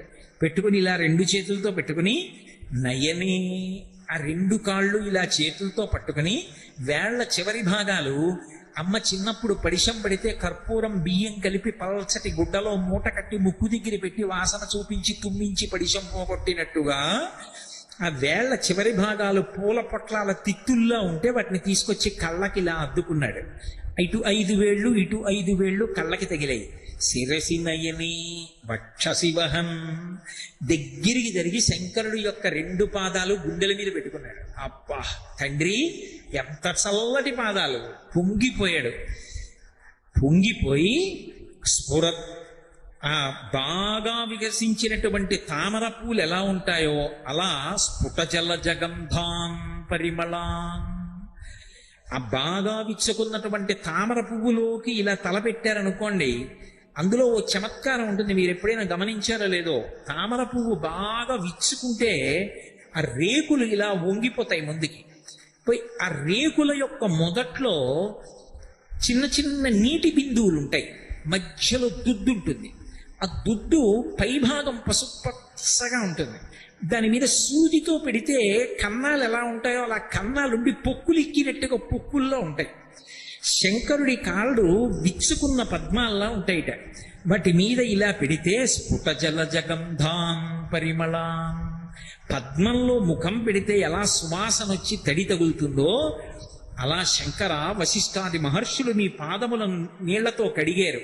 ఆ తడి నా శిరస్సు కంటుకుంటూ ఉంటే ఆ వాసన పీలుస్తూ అలభ్యాం బ్రహ్మాద్యైః బుధమనుభవిష్యామి హృదయే. బ్రహ్మాదులకు లభించినటువంటి ఆనందాన్ని నీ పాదములు పట్టుకుని నేను అనుభవించాలి. ఎవరు ఇది అనుభవిస్తున్నవాడు? ఒక కిరాతుడు, వేటాడి జీవించేటటువంటి ఒక వ్యక్తి తన శరీరాన్ని కోసేసి బండ పద్ధతిలో ప్రేగులు తుంపి మాంసం నిత్తురు గోతులో పడేసి దాన్ని శివలింగంగా చూస్తూ ఆ 2 చేతులతో శంకరుడి యొక్క పాదములు పట్టుకొని ధ్యానంలో తన బాధ మరిచిపోయాడు. తన బాధ మరిచిపోయి ఆనందంతో పరమశివుడి యొక్క పాదములను పట్టుకున్నానన్న సంతోషాన్ని అనుభవిస్తున్నాడు. చూశాడు శంకరుడు. ఆయన ఎక్కడ లేడు? ఆయన లేని ప్రదేశం ఉంటుందా? ఆయన వెంటనే వృషభవాహనారూఢుడై పార్వతీ సహితుడై దిగొచ్చాడు. ఇలా ముట్టుకుని లేపాడు. ఆయన యొక్క అమృతకర స్పర్శ తగలగానే ఈయన యొక్క శరీరం అంతా మళ్ళీ యథావిధిగా తయారైపోయింది. ఒక్కసారి లేచాడు, శంకరుణ్ణి చూశాడు. ఇదో నన్నయ్య గారి ఆది పర్వంలో అంటే పరమ సంతోషంతో, ఆది పర్వం కాదు ఆరణ్య పర్వంలో అంటే ఎంతో సంతోషంతో అర్జునుడు పరమశివుడు ప్రత్యక్షమైతే పెద్ద దండకం చేశాడు. శ్రీకంఠలు కేశలోకోద్భవస్థాన సంహారహారీ మురారి ప్రియా చంద్రధారి మహేంద్రాది బృందారకానంద సందోహ సంధాయ పుణ్యస్వరూపా విరూపాక్ష దక్షధ్వరధ్వంసకాదేవ నీదైన తత్వంబు భావించి బుద్ధి ప్రధానంబు కర్మంబు విజ్ఞాన మధ్యాత్మ యోగంబు సర్వక్రియాకారణం వంచు నానా ప్రకారంబులన్ బుద్ధిమంతులు విచారించి చౌనిన్ను భావింతు రీశాన సర్వీశ్వర సర్వసర్వజ్ఞ సర్వాత్మకాం నిర్వికార ప్రభావ భవానీపతి నీవు లోకత్రయీవర్తనంబుల్ మహావాయు ఖాతజ్ఞ సోమర్క తోయంబు లంజేసి సంసార చక్రిక్రియాజంత్ర బాహుండ వైతాది దేవాది దేవ మహాదేవ నిత్యంబు నత్యంత యోగస్థితి నిర్మల జ్ఞాన దీప ప్రభజ్వాల విధ్వస్త నిస్సార సంసార మాయంధకారుల్ జితక్రోధ రాగాది దోషుల్ యతీంద్రుల్ యతత్ముల్ భవత్పాద పంకేరు హద్యాన డిండీర దారానుభూతిన్ సదా తృప్తులైరవ్యయా భవ్యసేవ్యా భవా భర్గ భట్టారకా భర్గవాగత్స కుత్సాది నానాముని స్తోత్ర దత్తావధానావలాక్షణోగ్ని భస్మీకృతానంగ భస్మానులిప్తంగ గంగాధర నీ ప్రసాదంబులన్ సర్వ గీర్వాణ గంధర్వులున్ చిత్త సద్యోరగేంద్ర మహేంద్రాదులున్ శాశ్వత ఐశ్వర్య సంప్రాప్తులైరీశ్వర విశ్వకర్త సురాభ్యర్చిత నాకు అభ్యర్థితంబుల్ ప్రసాదింపు కారుణ్యమూర్తి త్రిలోకైకనాథ మహాదేవ దేవ నమస్తే నమస్తే నమః అన్నాడు. కానీ అలా చెప్పడానికి పాప ఆయన కిరాకుడు. ఆయన శంకరుణ్ణి చూశాడు. ఆనంద పారవస్యంతో కన్నుల వెంట ఆనంద భాష్పాలు కారుతుండగా శంకరా అని ఆయన కాళ్ళ మీద పడిపోయి గట్టిగా పట్టుకున్నాడు. మహాకాళ అని రెండు చేతులు భుజాలు పట్టుకుని పైకెత్తాడు. పైకెత్తి నా కోసం నీ కడుపు కోసేశావా, ప్రేగులు తుంపేశావా, శివలింగం కనపడలేదని ఇంత బెంగ పెట్టుకున్నావా, అంతటా నీ లేను, నిన్ను కాపాడను అన్నాడు. అనేటప్పటికీ ఆకాశంలో ఒక్కసారి అప్సరోగణం అంతా కూడా నృత్యం చేసింది. దేవతలందరూ దుందుబులు మోగించారు. అసాధారణ ప్రజ్ఞ, శంకరుడి యొక్క అనుగ్రహాన్ని పొందాడు ఒక కిరాతుడని. పుష్పవృష్టి పడింది. నంది చూశాడు, ఏమిటి ఇంత దేవదుందుబులు వినపడుతున్నాయి, తప్పెట్లు వినపడుతున్నాయి, అప్సరోగణములు నృత్యం చేస్తున్నాయి, ఆకాశంలోంచి పువ్వులు పడ్డాయి, ఏం జరిగిందని గబగబా ఆ అరణ్యం వైపుకు వచ్చాడు. తను కట్టిన శివాలయం దగ్గరే ఏదో మంచి హడావిడిగా ఉంది. గబగబా గుడిలోకి వచ్చి ద్వారం దగ్గర నిలబడి చూస్తున్నాడు. పార్వతీ సహితుడైన పరమశివుడు నిలబడి ఏదో దూరంగా నిలబడి మాట్లాడడం కాదు, కిరాతుడి రెండు భుజాలు పట్టుకుని ఎంతో సంతోషంగా మాట్లాడుతున్నాడు. ఆ నంది ఆశ్చర్యపోయాడు. ఒక ఆలయం కట్టాను, ఇంత పూజ చేశాను, ఎన్నడూ నాకు సాక్షాత్కారం కలగలేదే, ఈ మహాకాలుడు సాక్షాత్కారం పొందాడు, ఏం అదృష్టం అని. ఇంతలో ఈ మహాకాలుడు తల తిప్పిలా చూశాడు. ఆ వైశ్యుడు కనపడ్డాడు. నంది రా రా అన్నాడు. ఆ నంది భయపడుతూ దగ్గరికి వచ్చారు. శంకరా, నంది నీకు తెలియదా, వైశ్యుడు నీ గుడి కట్టాడు, నీకెంత పూజ చేశాడో అన్నాడు. శివుడు ఇలా చూసి అన్నాడు, నందే వైశ్యుడా, ఏమో నాకు తెలియదు. ఆయనకి తెలియనిది ఉంటుందా? సర్వజ్ఞుడు. ఆయనకి తెలియంది ఏమిటి? ఈశాన సర్వ విద్యానాం ఈశ్వర సర్వభూతానాం బ్రహ్మాధిపతి బ్రహ్మణోధిపతి బ్రహ్మ శివోమే అస్తు సదాశివో. అంతటి మహానుభావుడు నాకు వీడెవరో తెలియదు పొమ్మన్నాడు. అంటే ఆయనకి మహాకాలుడు వెంటనే అన్నాడు, మహానుభావ నీకు తెలియకపోతే నేను చెప్తా ఎవరో. నా మిత్రుడు గుడి కట్టాడు, ఈయన పూజ చేశాక నేను వచ్చి పూజ చేసేవాడిని 2 రోజుల నుంచే నేను మొదలెట్టా. 3వ రోజు నా అదృష్టం నువ్వు కనబడ్డావు, నా మిత్రుడు అన్నాడు. ఇంతకు ముందు తెలియదు కానీ నువ్వు మిత్రుడు అన్నావు కాబట్టి ఇప్పుడు ఇతన్ని కూడా అనుగ్రహిస్తున్నానన్నాడు. ఇప్పుడు చెప్పండి, శివుడికి ఏం కావాలి? అంటే నా ఉద్దేశ్యం పూజలు చెయ్యొద్దనో, పత్రి వెయ్యొద్దనో, దేవాలయాలకు వెళ్ళొద్దనో, అభిషేకం చెయ్యొద్దనో నేను ప్రతిపాదిస్తున్నాను అనుకుంటే పొరపాటు. నేను అలా చెప్పట్లేదు. కానీ నేను చెప్పేది ఏంటంటే, మీరు ఏం చేశారు అన్నదానికన్నా మనసెంత ఉంచారు, అంటే మీకు అని చెప్పడం పొరపాటు. ఎందుకంటే మీరు మహాభక్తులు. మీరు అన్నప్పుడు నాకు నేను చెప్పుకుంటున్నాను అని మీరు అర్థం చేసుకోవాలి. మీరు నా దగ్గర వినవలసిన వారు కాదు, మీకేం భక్తి తక్కువ ఉన్నవారు కాదు. లేకపోతే ప్రాంగణం ఇలా ఉడికిపోతున్నా సరే ఇలా ఒకరికొకరు ఇంత దగ్గరగా కూర్చుని మురిసిపోయి వింటున్నారంటే భక్తి లేకపోతే మీరు ఎందుకు కూర్చుంటారు? ఆ భక్తి, ఆ పారవశ్యం లేని వాళ్ళు ఈ వాతావరణంలో ఇలా కూర్చోగలరా? కూర్చున్నారంటే భక్తి ఉండబట్టి. కానీ ఆ భక్తి ఎక్కడ ఉన్నదో మనసు పెట్టి ఒక్కసారి పిలిస్తే చాలు పలుకుతారే. అది శంకరుడి యొక్క తత్వం, అది శివతత్వం. అందుకే నీ స్నేహితుడు అంటున్నావు, అందుకే నీతో సమానంగా ఈ నందిని కూడా ఆదరిస్తానన్నాడు అని మీ ఇద్దరికీ కూడా నా ద్వారపాలక పదవి ఇస్తున్నా. నేను లోపలికి వెళ్ళినా బయటికి వచ్చినా నీకు నన్ను ఎప్పుడు చూడాలనిపించినా ఇలా లోపలికి చూస్తేనే కనపడుతుంటా. నేను కనపడలేదని కదూ, గొయ్యి తవ్వేసి ఉంది శివలింగం కనపడలేదని కదా ఇంత ఉద్ధతికి పాల్పడ్డావు. ఇక నుంచి నీకు ఆ బెంగ లేదు, నువ్వే ద్వారపాలకుడివి. ఎవరైనా ఒకవేళ నన్ను చూడాలనుకుంటే నీ దగ్గరికి వచ్చి నువ్వు అనుమతిస్తే చూస్తారు, తలుపు తీస్తే. కానీ నువ్వు చూడటానికి ఇలా వెనక్కి తిరిగి లోపలికి చూస్తేనే కనపడతా. నేను బయటికి వెళ్ళాలంటే నా గాలి నీ నుంచి తగులుతూ బయటికి ఎడతా. నేను మళ్ళీ లోపలికి వస్తుంటే మళ్ళీ నీ ముందు నుంచి నేను లోపలికి ఎడతా. వెడుతున్నప్పుడు వస్తున్నప్పుడు ఓసారి ఇలా చూసి అంటుంటా, చాలా ఓయ్ మహాకాళ అంటుంటాను. నీకు ఆనందమా? స్వామి ఇంకింతకన్నా ఏం కావాలి, నా జన్మ పండిపోయిందన్నాడు. నంది మహాకాళ మీ ఇద్దరికి ద్వారపాలకులుగా పదవులు ఇస్తున్నానన్నాడు. అనగానే నంది 2 వేళ్ళెత్తి అరిచాడు, సదాశివుడు మహాదేవుడు అన్నాడు. అందుకే ఇప్పటికీ ద్వారపాలకుల్లో మహాకాలుడు 2 వేళ్ళెత్తి అరుస్తాడు. వెంటనే నంది 1 వేలెత్తి అరిచాడు, అవును సదాశివుడు మహాదేవుడు అన్నాడు. అందుకని ఆయన 1 వేలెత్తాడు, ఈయన 2 వేళ్ళు ఎత్తాడు. తనని నమ్ముకున్నటువంటి ఒక కిరాతుణ్ణి జరణ మరణాతీత స్థితిని కల్పించి తన ద్వారపాలకుడి పదవి కట్టబెట్టాడు.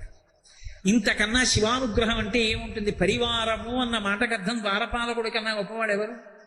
వీళ్ళందరూ ఆలయాల్లో అంతర్హితంగా ఉంటారు. అందుకే ఆలయానికి వెళ్ళి చెయ్యకూడని పనులు కొన్ని ఉంటాయి. ఆలయాలకి వెళ్ళి అపచారం చేయకూడదు. ఉపచారం మాట దేవుడెరుగు.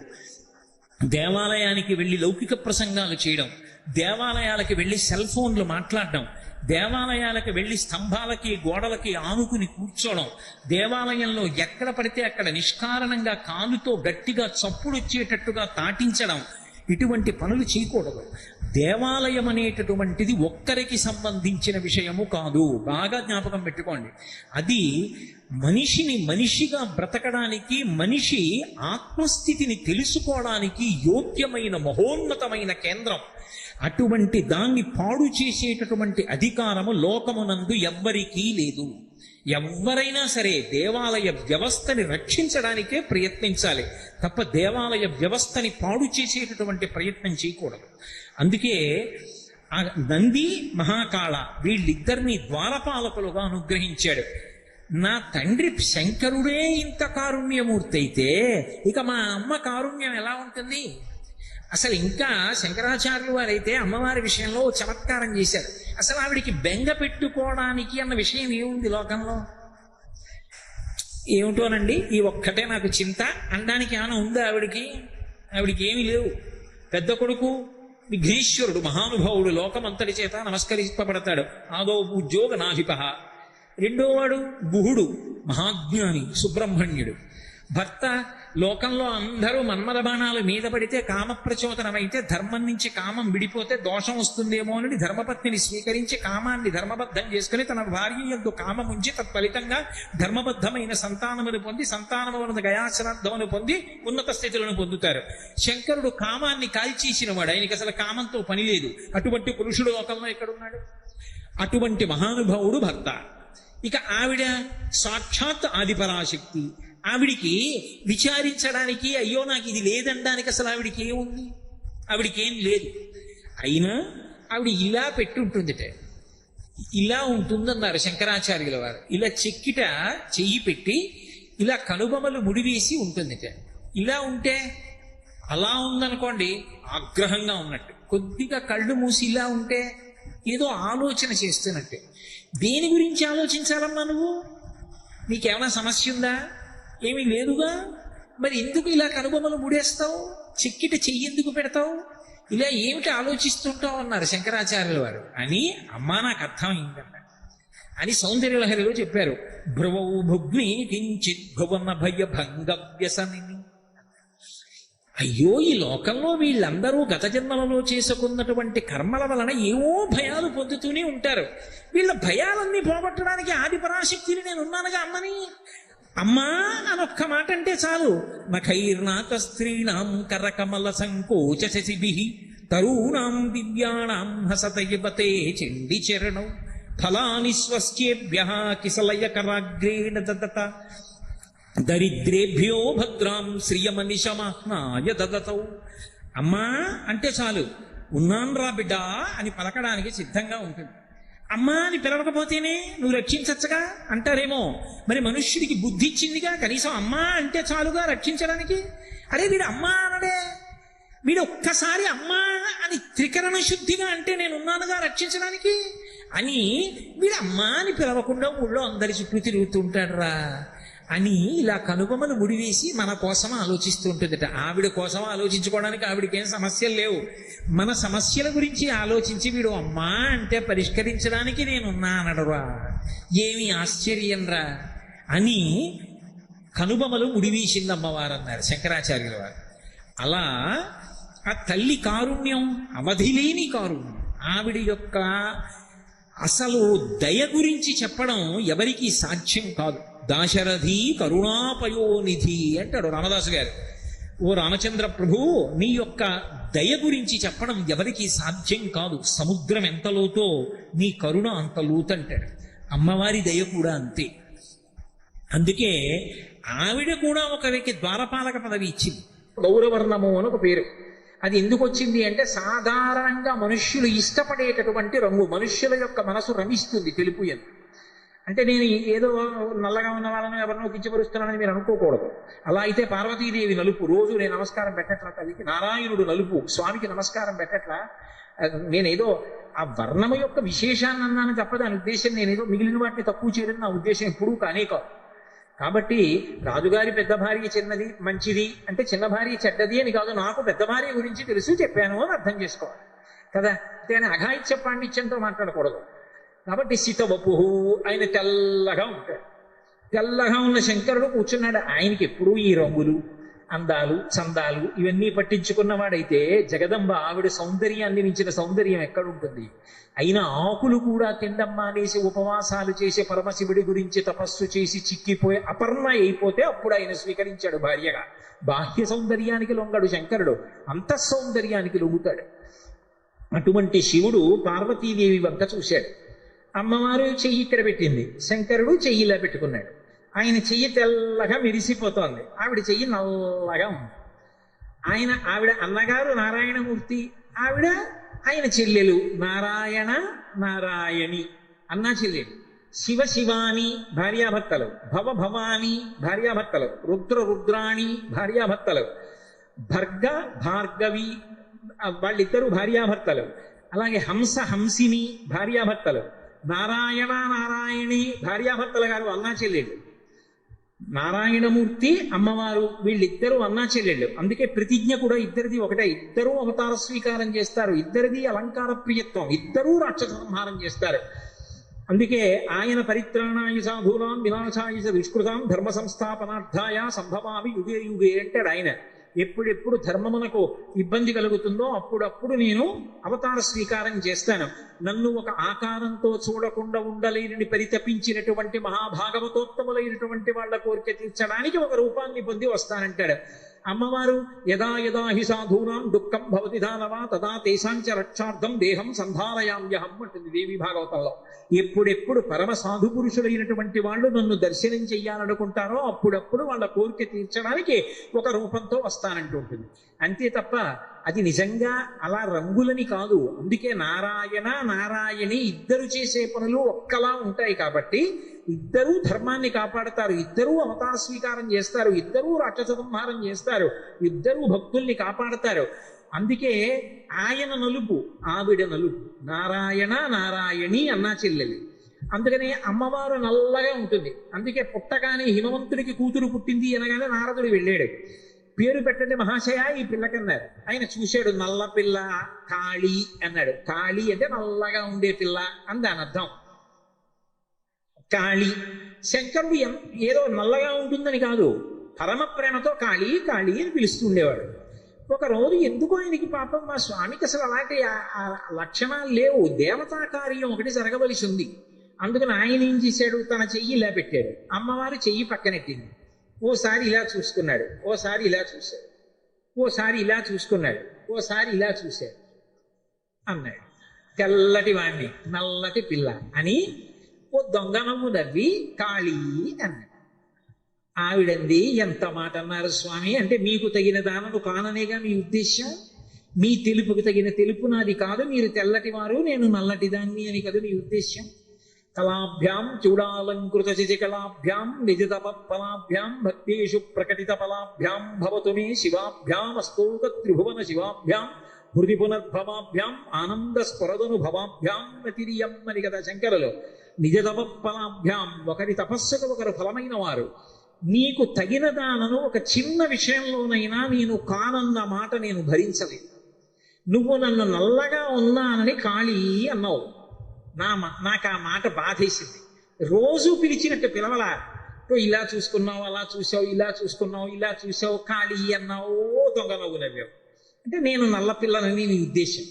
నేను కూడా తపస్సు చేసి మీతో సమానమైన వర్ణాన్ని పొందుతాను, నన్ను అనుమతించాను. ఆయన తెల్లబోయి అన్నాడు, ఏమిటి ఏదో సరదాగా నేను రోజు అన్నట్టుగా కాకుండా కాళీ అన్నాను, అనే ముందు ఒకసారి ఇలా చూసుకుని అలా చూశాను, అందుకే తపస్సు చేసి ఏకంగా ఈ రంగు వదిలి కొత్త రంగు పొందుతావా, అలా అనుకోకు కాళీ కూర్చో. అబ్బెబ్బే ఇదేం కుదరదు, నీకు తగిన దానను నేను ఒక్క చిన్న విషయంలోనైనా కానన్న భావన నేను భరించలేను, కాబట్టి నేను వెళ్ళి తపస్సు చేసి వస్తానని నన్ను అనుమతించాను. శుభం భూయాత్ వెళ్ళిగా అన్నాడు. ఆవిడ బయలుదేరి ఆమె ఒకప్పుడు పర్వతరాజపుత్రి పార్వతిగా ఎక్కడ కూర్చుని తపస్సు చేసిందో శివుడి కోసం అక్కడే తపస్సు చేయడానికి వెళ్ళి కూర్చొని ఒక ఆశ్రమ ప్రాంగణాన్ని నిర్మించుకుంది. చెలికత్తెలందరూ కాపలా కాస్తున్నారు. చతుర్ముఖ బ్రహ్మగారు పరిగెత్తుకొచ్చి అమ్మా అమ్మా అమ్మా అమ్మా నీకు ఇది తగిన పనేనా, లోకంలో తపస్సు చేసిన వాళ్ళందరినీ నువ్వు అనుగ్రహిస్తావు, నువ్వు తపస్సు చేయడం ఏమిటి, ఎవరి కోసం తపస్సు చేస్తున్నావు, నీ గురించే. అయ్యి బాబా ఇది నేనే, నా గురించి తపస్సు ఎందుకమ్మా, కింకరు నీ చిటిక వేసి పిలిస్తే వస్తా, నీకేం కావాలి, నా గురించి తపస్సు ఎందుకమ్మా అన్నాడు. ఆవిడంది, అలా అనకు ఓ బ్రహ్మ, నీకు నాతో ఉన్న అనుబంధము 3 రకాలుగా ఉంది. ఒకటి నువ్వు నాకు కొడుకు, ఇంకొకటి నువ్వు నాకు మామగారు, ఇంకొకటి నువ్వు నాకు తాతగారు, అందుకని నీ గురించి తపస్సు చేస్తున్నాను.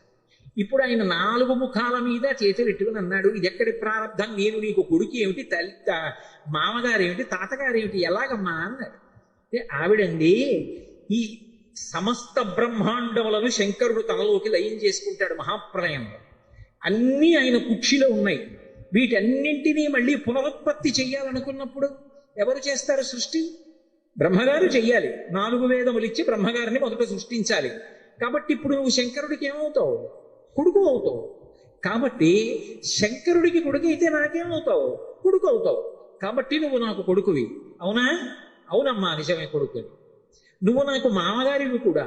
అమ్మ, నేను నీకు మామగారిని ఎప్పుడు అయ్యాను అంటే, ఒకానొకప్పుడు ఈ సృష్టి చేయమంటే నువ్వు ప్రజాపతుల్ని సృష్టిస్తే ప్రజాపతులందరూ వైరాగ్య భావంతో తపస్సు చేసుకోవడానికి వెళ్ళిపోయారు. అసలు ఈ సృష్టి ఎలా పెరుగుతుంది, తామర తంపరగా సృష్టి ఎలా పెరుగుతుంది అని నీకు అనుమానం వచ్చి మనసులో బాధపడి పరమేశ్వరుణ్ణి ప్రార్థన చేశావు. ఆయన నీ లలాటల్లోంచి బయటికి వచ్చాడు.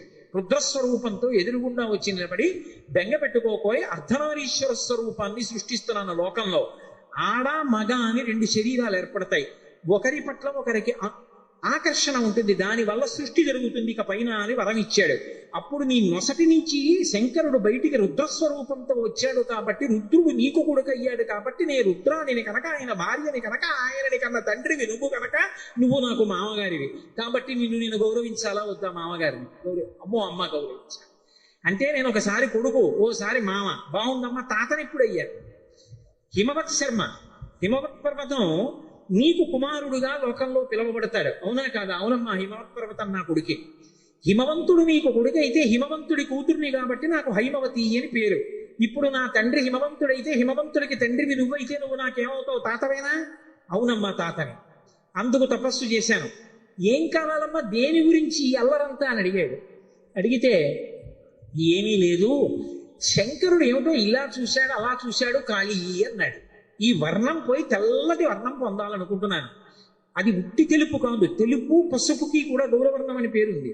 రెండు కలిసినటువంటి కాంతితో కూడిన వర్ణాన్ని పొందుతాను. శంకరుడు చూసి అబ్బా అనాలి, అటువంటి పేరు రావాలి. గౌరీ, గౌరవర్ణంతో గౌరీనై వెళ్ళి ఆయన పక్కన కూర్చుంటానని. అమ్మా దానికి నన్ను అడగడం ఎందుకమ్మా, మరి సృష్టికర్తవి నువ్వు కదా, ఈ నల్ల తొడుగు తీసి తెల్ల తొడుగు ఎక్కించండి. ఆయన అన్నాడమ్మా, నీ విషయంలో చెయ్యగలిగిన వాణ్ణి కాను. శంకరుడు ఎందుకు నీ వంక తిరిగి కాళీ అన్నాడో నాకు ఇప్పుడు అర్థమైంది. శుంభ విశుంభులని ఇద్దరు రాక్షసులు పుట్టారు. వాళ్ళు వరం అడిగారు నన్ను తపస్సు చేసి.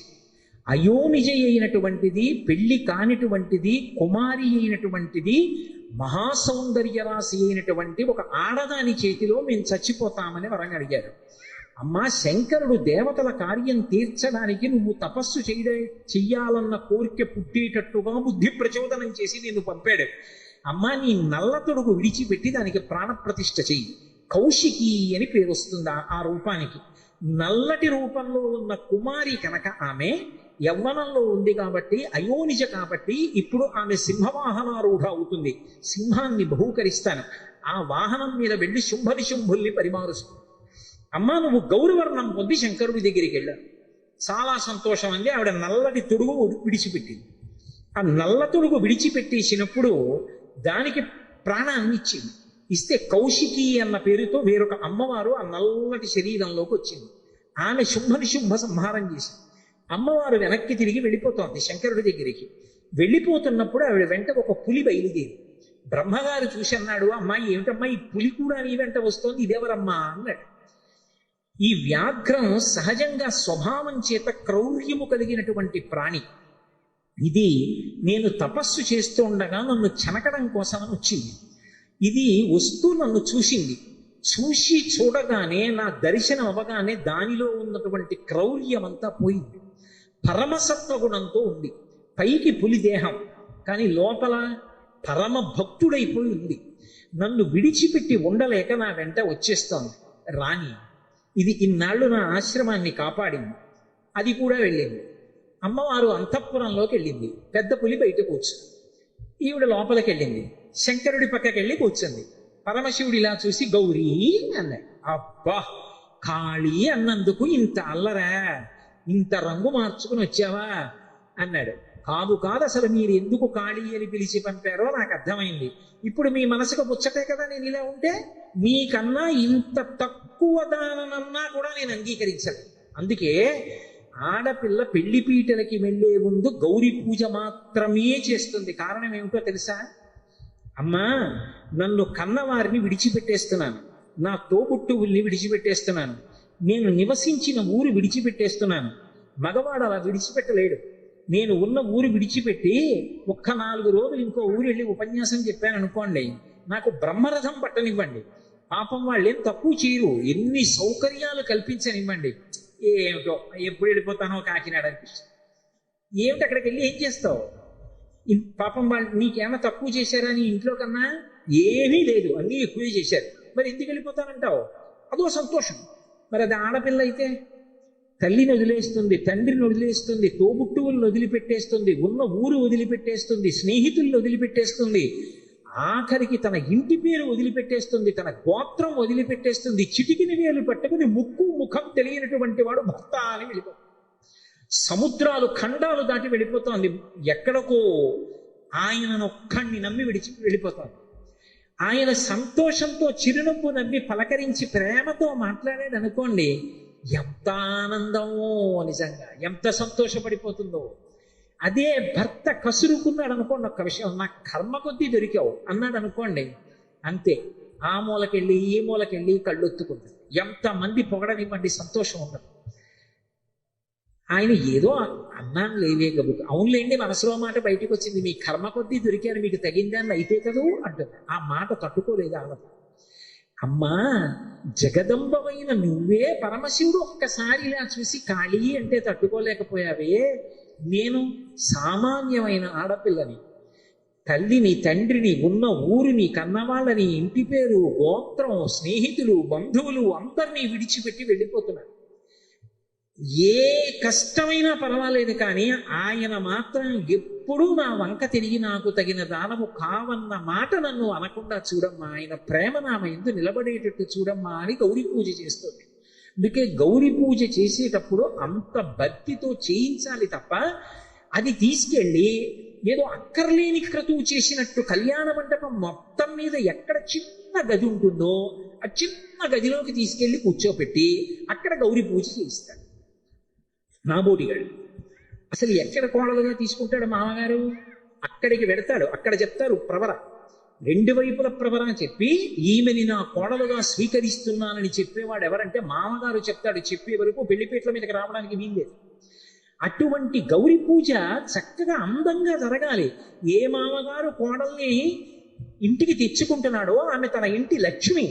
ఆ కోడలు గౌరీ పూజ చేస్తూ ఉంటే పువ్వులు, ఫలాలు అన్ని మామగారు బహూకరించాలి. అమ్మ బాగా చేసిరా మా ఇంటికి కోడలుగా అని. అలా గౌరీ పూజ ఎందుకు చేస్తుంది అంటే తన భర్తతో అరమరిక రాకూడదని. కాబట్టి ఆ తల్లి, మళ్ళీ కథలోకి రండి, వచ్చి తల్లి గౌరీదేవి శంకరుడి పక్కన కూర్చుంది. శంకరుడు సంతోషించాడు, ఇద్దరివి ముచ్చట్లు అయిపోయి లోపల కడుతున్నారు. అమ్మవారంది, స్వామి స్వామి మీరు ఒక్క ప్రాణిని అనుగ్రహించాలి. ఎవరు? పార్వతి అన్నాడు. ఏమి తెలియనట్టు మాట్లాడతాడు, తెలియనివాడు కాడు. పిలిచింది. ఆ వ్యాఘ్రము బయలుదేరొచ్చింది. వచ్చి రెండు కాళ్ళు చాపి శంకరుడికి నమస్కరించింది. ఏడు పెద్ద పులిని పట్టుకొచ్చాయి తపస్సుకి వెళ్ళన్నాడు. స్వామి ఇది ఒకనాడు నన్ను చెనకడానికి వచ్చింది, కానీ నా దర్శనం చేసింది. చేసి చెయ్యగానే దానిలో కొన్ని కోట్ల జన్మల నుంచి వస్తున్నటువంటి రజోగుణ తమోగుణములు అణిగిపోయి పరమ సత్వంతో సాధుప్రాణిగా జీవిస్తోంది. నా ఆశ్రమాన్నంతటినీ కూడా రక్షించింది తపస్సు చేసుకునేటప్పుడు. అందుకే దీనికి ద్వారపాలక పదవిని అపేక్షిస్తున్నాను. గణాధిపత్యం ఇచ్చి ద్వారపాలకుడిగా ఈ పెద్ద పులిని కూర్చోపెట్టండి అని అడిగింది. శంకరుడు ప్రసన్నుడయ్యాడు. అందుకే మూకశంకరుడు మూక పంచశతి చేస్తూ ఒక మాట అంటారు, జింతోస్తవ పద పూజన సంతోష తరంగితస్య కామాక్షి జింతో యది భవతి పునః సింధోరంభస్సు భ్రమీతి శిలా అంటారు. ఒక్కసారి జీవితంలో అమ్మవారి పాదములు పట్టుకుని సంతోష తరంగములు మనసులో కదిలేటట్టుగా అర్చన చేసినటువంటి వాడు ఎవరైనా సరే మళ్ళీ వాడు పుట్టడం అనేటటువంటిది సంభవించింది అంటే పెద్ద నదిలో బండరాయి ఒకటి పైకి తేలడంతో సమానం. బండరాయి ఎక్కడైనా నదిలో పైకి తేలుతుందా? మునిగిపోతుంది. ఒక్క రామప్ప దేవాలయం కట్టిన ఇటకలు మాత్రమే నీళ్లలో మునగవు, తేలుతాయి. అది ఎలా అన్నది ఇప్పటికీ తెలియదు. అక్కడ ఇటకలు ఒక్కటే నీళ్లలో తేలుతాయి, మిగిలినవి ఏవైనా ములుగుతాయి. రామేశ్వరంలో రాళ్ళు తేలుతాయి. కానీ అమ్మవారి పాదములు పట్టి ఒక్కసారైనా సరే సంతోష తరంగితస్య కామాక్షి, ఆ తల్లి పాదములను అర్చన చేసినప్పుడు అమ్మవారి పాదములు కనపడి ఆనంద తన్మయత్వంతో ఆనంద పులకాంకురములు లేచేటట్టుగా ఒక్కసారైనా పూజ చేసినటువంటి వాడు మళ్ళీ పుట్టడం అన్నది జరిగితే నీటి మీద బండరాయి తేలినట్టే. అంటే ఆ తల్లి అనుగ్రహ విశేషం అటువంటిది. అటువంటి తల్లిని దర్శనం చేసి ఆశ్రమ ప్రాంగణంలో నిలబడి అన్నేళ్లు ఆవిడతో పాటుగా ఉండి ఆశ్రమాన్ని సంరక్షించినటువంటి పెద్ద పులి యందు ఇక క్రౌర్య భావన ఉంటుందా? అందుకే ఈ పెద్ద పులికి ద్వారపాలక పదవి కట్టపెట్టండి అని అడిగింది.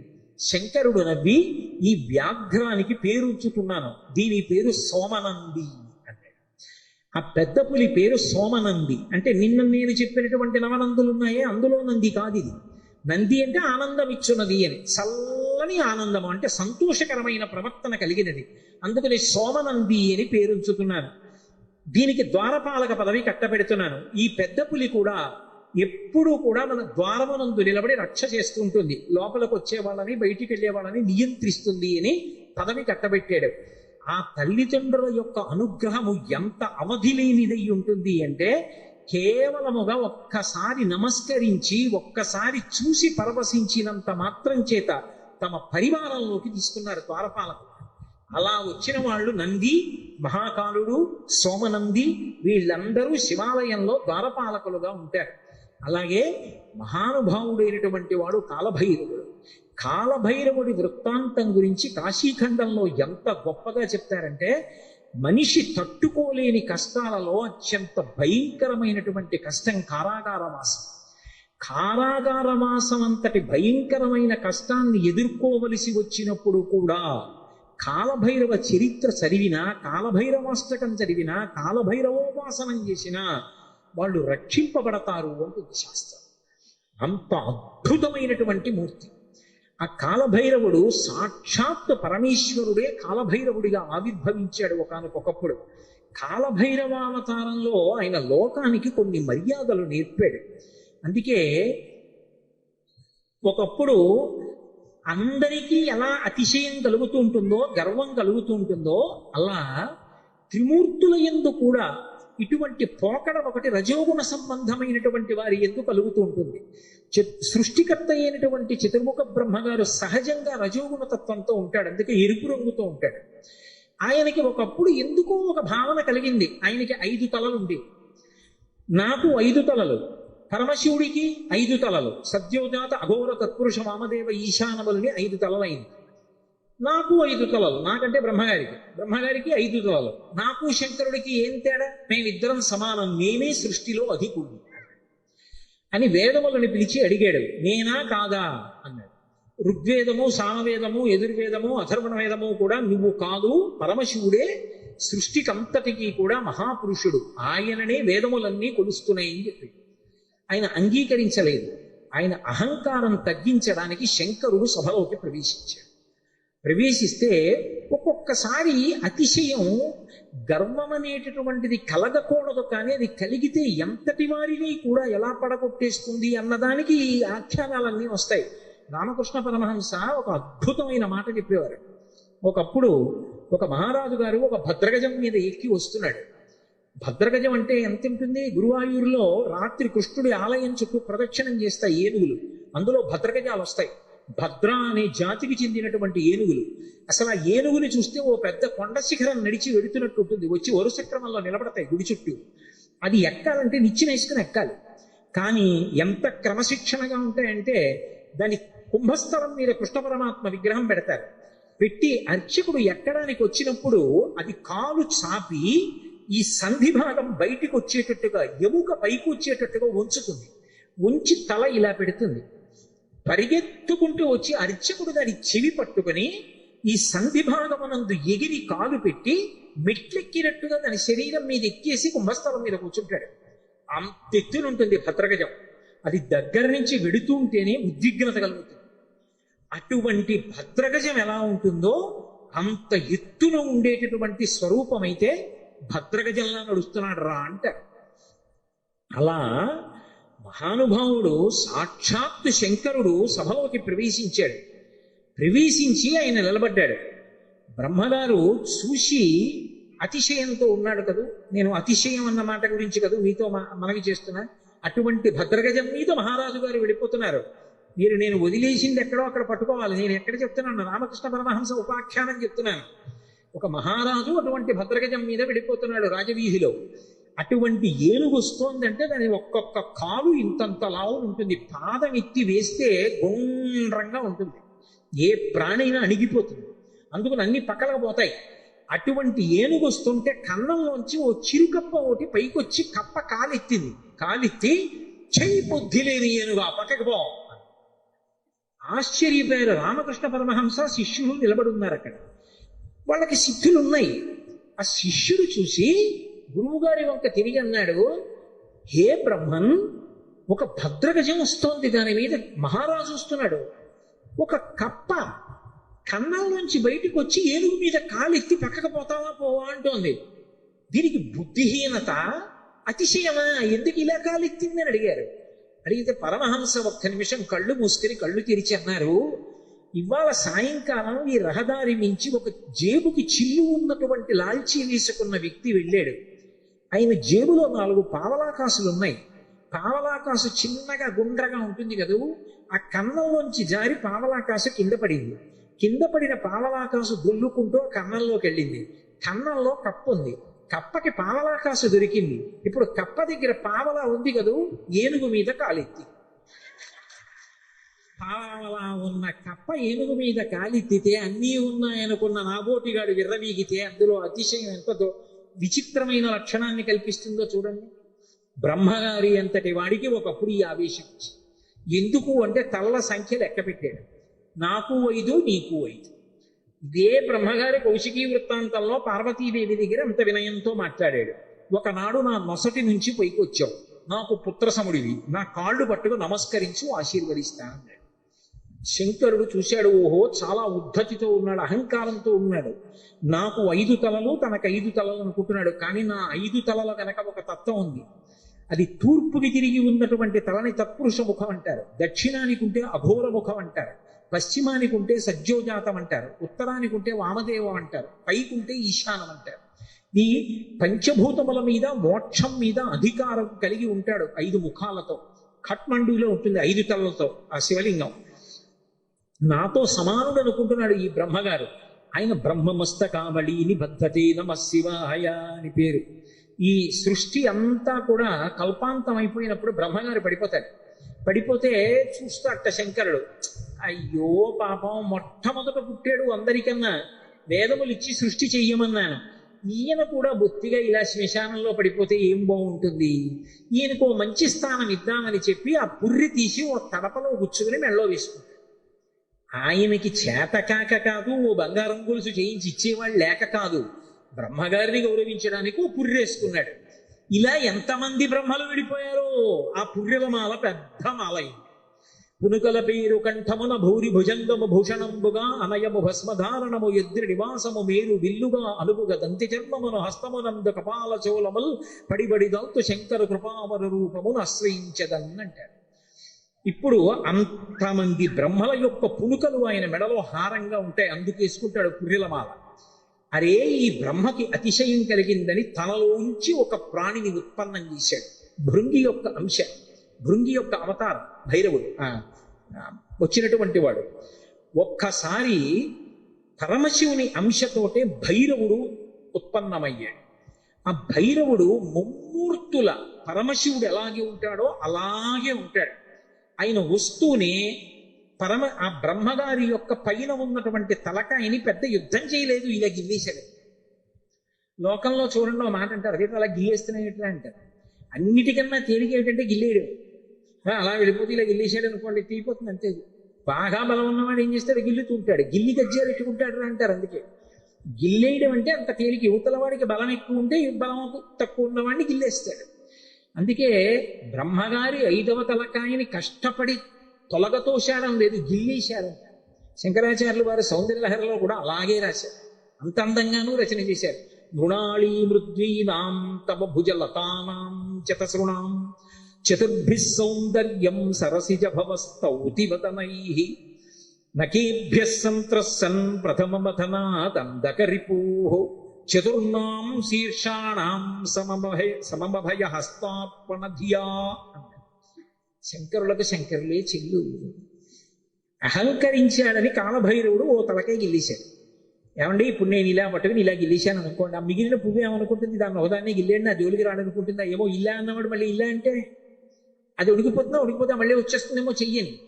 ఇప్పుడు ఇలా అన్నవాడు మళ్ళీ ఇంకోటి ఇలా అంటే 3 ఉంటాయి ఇంకా. అందుకని ఆయన ఏం చేశాడంటేట, బ్రహ్మగారు ఒక తలకాయ గిల్లేయగానే ఇంకా 4 తలకాయలు మిగిలేయి. అమ్మవారి వంక చూశాట. అమ్మవారు 4 చేతులతో ఉంటుంది కదా. అమ్మా నేను తామర పువ్వులోంచి పుట్టాను, నీ చేతులు తామర పువ్వుల్లో ఉంటాయి కాబట్టి మన ఇద్దరికి ఓ బంధుత్వం ఉంది.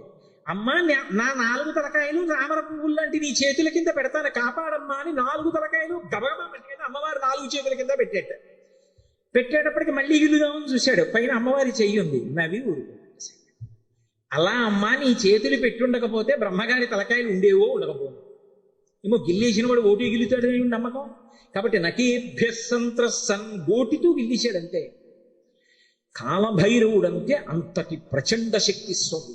కాశీఖండంలో ఆయన గురించి ఒక అద్భుతమైనటువంటి విశేషం చెప్తారు. అజుండు తాను అధికుండుననుచు గర్వింప కరనఖాగ్రమునత చిరము త్రుంచి సాకారయకు బ్రహ్మహత్యతో చనుదేరి సర్వలోకములు సంచరించి వైకుంఠమునకేగి రమ వైకుంఠులర్చించ అమృతభిక్షాశనం అరగించి కాశికానగర కంఠోపదేశంబున పగలవైచకరంపు బ్రహ్మపునుక ఆధిపత్యంబు పొందె కామారి చేత ప్రియవైచిన చోట కపురము చేసి కాశికాపురమునకు 7 గడయు చూపే క్రోధభైరవ దేవుండు కుంభజన్మ అంటారు. ఆయన బ్రహ్మగారి తలకై తుంపేశాడు. తుంపేస్తే ఆయన బ్రహ్మగారు బ్రహ్మహత్యాపాతకం వచ్చింది. పరమశివుడికి బ్రహ్మహత్యాపాతకం ఉంటుందా? ఆయన విధికి నిషేధానికి అతీతుడు. కానీ లోకంలో శివుడే చేశాడు కదా, మేమెందుకు చెయ్యకూడదని రేపు పొద్దున్న తెలియక జనులు బ్రహ్మహత్యా దోషం చేస్తే కట్టి కుడిపేస్తుంది. అందుకని దాని పాపం ఎంత కఠినంగా ఉంటుందో చూపించడానికి తాను బ్రహ్మహత్యాపాతకం పోగొట్టుకోవడానికి చెయ్యవలసిన ప్రాయశ్చిత్తాన్ని చేసి చూపించాడు. ఆ కళ వచ్చి అంటుకుంది పుర్రె. ఆ చేతికి అంటుకున్న పుర్రెతోటి కపాల భిక్ష అందరినీ భిక్షాటన చేస్తూ లోకములన్నీ తిరిగాడు. తిరిగి తిరిగి తిరిగి తిరిగి ఒక రోజున వైకుంఠానికి వెళ్ళాడు. అబ్బా, ఇటువంటి అతిథి ఎక్కడ దొరుకుతాడు? ఊరక రారు మహాత్ములు మా రథముల ఇండ్ల కడకు వచ్చుటెల్లను కారణము మంగళములకు మీరొచ్చుట శుభమాకు నిజము మహాత్మ అంటాడు నందుడు గొర్గుడు వస్తే దశమస్కంధంలో. అలా గబగబా పరిగెత్తుకొచ్చి లోపలికి పిలిచి శ్రీమన్నారాయణుడు లక్ష్మీదేవి కూర్చోపెట్టి ఆయనకి ఆతిథ్యం ఇచ్చారు. ఆ ఆతిథ్యం ఇచ్చినప్పుడు ఏదో లౌకికంగా ఉండినటువంటి అన్నం పెట్టలేదు. భిక్షాన్నంగా ఏం పెట్టారంటే మనోరథము అనబడేటటువంటి ఒక అద్భుతమైనటువంటి అమృతం ఉంటుందిట. అది ఒక్క వైకుంఠంలో వాళ్ళ దగ్గరే ఉంటుంది. ఆ అమృత రసాన్ని పెట్టారు. పెడితే ఆ అమృత పాయసం ఆరగించి లక్ష్మీ విష్ణువుల చేత అర్చింపబడిన వాడై బయలుదేరాడు. అన్ని లోకాలు తిరిగి తిరిగి తిరిగి తిరిగి కాశీపట్టణానికి వచ్చాడు. కాశీపట్టణంలోకి ప్రవేశించగానే చేతికున్నటువంటి బ్రహ్మకపాలం మూడి కింద పడి బద్దలైంది. అంటే కాశీపట్టణం అంత గొప్ప పట్టణం. అందులోకి వెళ్ళగానే బ్రహ్మహత్య పోయింది. అప్పుడు ఆ లోపలికి వెళ్ళిన తర్వాత శంకరుడు బయలుదేరి వచ్చి ఈ కాశీపట్టణానికి అంతటికీ నిన్ను అధిపతిగా అభిషేకం చేస్తున్నానని కాలభైరవుణ్ణి కాశీపట్టణానికి పట్టాభిషిక్తుణ్ణి చేశాడు సంరక్షకుడుగా. ఆధిపత్యంబు పొందే కామారి చేత అంత అద్భుత రూపాన్ని పొందాడు. భైరవ అంటారు. భైరవ అంటే కుక్కకి భైరవ అని పేరు. ఎందుకంటే భయ్య నరుస్తుంది కాబట్టి, రవము అంటే శబ్దము, భయ్య నరిచి మీద పడుతుంది కాబట్టి భైరవ అంటే కుక్క. భైరవుడు వచ్చాడంటే కాదు. భైరవ అన్న మాటకు అర్థం ఏమిటంటే ఎవరిని చూస్తే హడిలిపోతామో, ఎవరిని చూస్తే భయం వేస్తుందో, ఎవరిని చూస్తే ఇక బుద్ధి పని చెయ్యదో అటువంటి భయంకరమైనటువంటి రూపంతో ఉండేటటువంటి వాడికి భైరవ అని పేరు. లోకంలో ఎవరైనా సరే బాగా పాపములు చేసి చేసి చేసి చేసి చేసి చేసి శరీరం విడిచిపెట్టేశారనుకోండి, ఈ లోకం విడిచిపెట్టి వెళ్ళిపోయేటప్పుడు భైరవయాతన అని ఉంటుంది. ఆయన క్రోధ రూపంతో వెంటపడతాడు బెత్తం పట్టుకుని. ఆయన్ని చూసేటప్పటికి భయపడి చెమటలు కక్కుతూ పరిగెడతారు. పరిగెత్తి పరిగెత్తి పరిగెత్తి దాహార్తితో యమసదనం దగ్గర అగ్ని జ్వాలలతో ఉంటుంది తోరణం. ఆ తోరణం కింద నుంచి దూరుతాడు కాలిపోతూ. ఆ దోషం పోవాలి అంటే కాలభైరవ దర్శనం చేస్తారు. కాఠ్మండూలో కాశీపట్టణంలో కాలభైరవ దేవాలయాలు ఉన్నాయి. కాలభైరవ దర్శనం చేస్తే భైరవ దండన అని ఆయన వేస్తాడు. ఓ బెత్తం పెట్టి ఓసారి వీపు మీద కొడతారు ఇలాగా. అంటే అక్కడతో ఆ పాపాన్ని తీసేస్తారు. ఆ చాలా అనుగ్రహమూర్తి. అలాగే కార్తీక మాసంలో వచ్చేటటువంటి పౌర్ణమి నాడు జ్వాలాతోరణం చేస్తారు. కొత్త గడ్డి తీసుకొచ్చి తోరణం కట్టి ఆ గడ్డి అంతా పెట్టి ఆవు నెయ్యి పోసి వెలిగిస్తారు. వెలిగించి పార్వతీ పరమేశ్వరులు పల్లకీలో వెళుతుంటే హరహర మహాదేవ శంభో శంకర అంటే భక్తులు కూడా పల్లకీతో వెళ్ళి మళ్ళీ వస్తూ ఉంటారు. ఎందుకు అలా వెళ్ళి వస్తూ ఉంటారు అంటే నరకలోకానికి వెళ్ళి అగ్నితోరణం కింద నుంచి దూరవలసినటువంటి అగత్యాన్ని తీసేసి ఇక్కడే అగ్నితోరణం కింద నీవు అక్కడ చూడక్కర్లేదురా, నేను నీకు అండ ఉంటాను, బెంగ పెట్టుకోకని ఆయన నడిచి ఆయన వెనక మనం నడిస్తే ఇంకా అక్కడ అగ్నితోరణం చూడక్కర్లేదు, తిన్నగా మంచి లోకాలకు వెళ్ళిపోతాడు. దానికోసం ఇక్కడ ఆయన అద్భుతమైనటువంటి జ్వాలాతోరణం చేస్తాడు. మనం చేస్తే అనుగ్రహాన్ని శంకరుడి ద్వారా పొందుతామని. అందుకని భైరవ అంటారు. శంకర భగవత్పాదులు కాలభైరవుని యొక్క వైభవం మీద ఒక అష్టకం చేశారు. దేవరాజ సేవ్యమాన భావనంగ్రి పంకజం వ్యాళయజ్ఞ సూత్రం ఇందుశేఖరం కృపాకరం నారదాది యోగి బృంద వందితం దిగంబరం కాశికాపురాధినాథ కాల భైరవం భజే. నారదాది యోగి బృంద వందితం దిగంబరం అంటారు. ఆయన నారదుడు వంటి యోగి బృందముల చేత ఉతింపబడుతూ ఉంటాడు. దేవరాజ సేవ్యమాన భావనాంగ్రి పంకజం, పావనాంగ్రి పంకజం. దేవరాజు అంటే ఇంద్రుడు. ఇంద్రాదుల చేత పూజింపబడేటటువంటి పాదపద్మములు కలిగినటువంటి వాడు. వ్యాళయజ్ఞ సూత్రం ఇందుశేఖరం కృపాకరం. ఆ చంద్రబింబాన్ని శుక్లపక్షంలో ఉండేటటువంటి తదియనాటి చంద్రరేఖని కొప్పులో ధరించి ఉంటాడు ఆయన. వ్యాళయజ్ఞ సూత్రం ఇందుశేఖరం కృపాకరం నారదాది యోగి బృంద వందితం దిగంబరం. ఆయన దిక్కులన్నీ ఆయనకి అంబరములై ఉంటాయి. ఆ దిక్కులు అంబరములై ఉన్న మీదట కొత్తగా ఇక వస్త్రాన్ని కట్టుకోడు, దిశములతో ఉంటాడు. అది ఒకటి. అసలు తెలుసుకోవలసిన రహస్యం వేరే ఉంటుంది. ఎప్పుడైనా మీరు శివాలయంలోకి వెళ్ళినప్పుడు కాలభైరవ దేవాలయానికి వెళితే బట్ట ఉండదు, ఆయన దిగంబరంగా నిలబడి ఉంటాడు. ఎందుకు అలా ఉంటాడు అంటే దానికి ఒక కారణం ఉంది. అంబరము దేనికి కట్టుకుంటారు అంటే, వస్త్రము కట్టుకున్నాడు అన్న మాటకి తాత్వికమైనటువంటి అర్థం ఏమిటి అంటే, లజ్జ పొంది ఉన్నారు, ఎవరు తనని చూసి సంతోషించాలో వాళ్ళు మాత్రమే సంతోషించాలి తప్ప అన్యులు తనని ఇంకొకలా చూడకుండా ఉండడానికి వస్త్రం కట్టుకుంటారు. సభాముఖంగా అంతకన్నా నేను మాట్లాడతాను.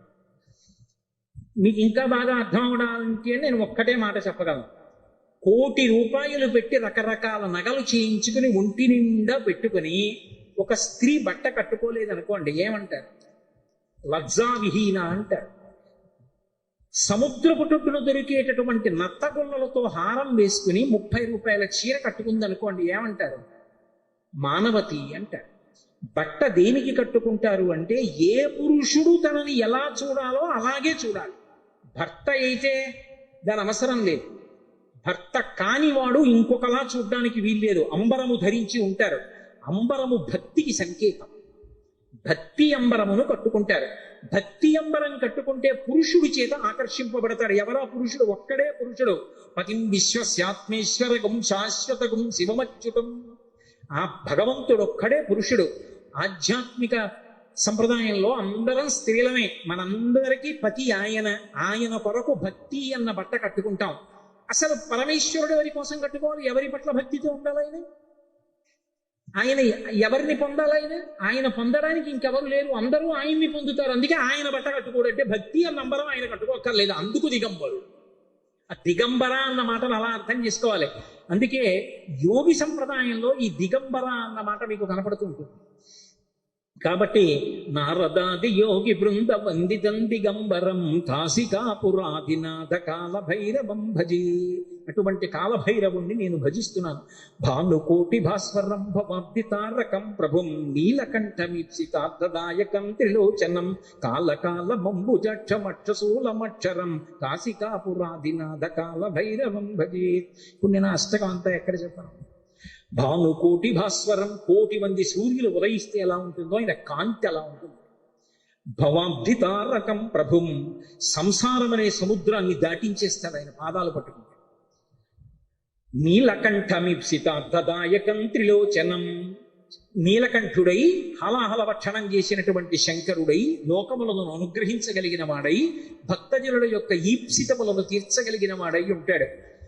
నీలకంఠమీప్సితార్థదాయకం త్రిలోచనం కాలకాలమంబుజక్షమక్షశూలమక్షరం, చేతిలో అక్షమాల పట్టుకుని జ్ఞానాన్ని ఇవ్వగలిగిన వాడై ఉంటాడు. అందుకే అక్షమాల అంటే ధ్యాన స్థితిని కటాక్షిస్తాడు. పుస్తకాలు చదవడం గొప్ప కాదు, ధ్యానం చేయగలిగి ఉండాలి. ఆ మనస్సు చెప్పినప్పుడు మాట వినాలి. పిలవగానే మనస్సు వెనక్కొచ్చి ఎవరిని చూడమంటున్నానో వాళ్ళని చూడాలి. రా చూడు పార్వతీ పరమేశ్వరుల పాదద్వంద్వాన్ని అనేటప్పటికీ అది గబగబా వచ్చి కూర్చుని చూడడం అలవాటు అవ్వాలి. మనసు ఎలా వినాలి అంటే, కుక్క మాట విన్నట్టుగా వినడం, ఎద్దు మాట విన్నట్టుగా వినడం మనసుకి రావాలి.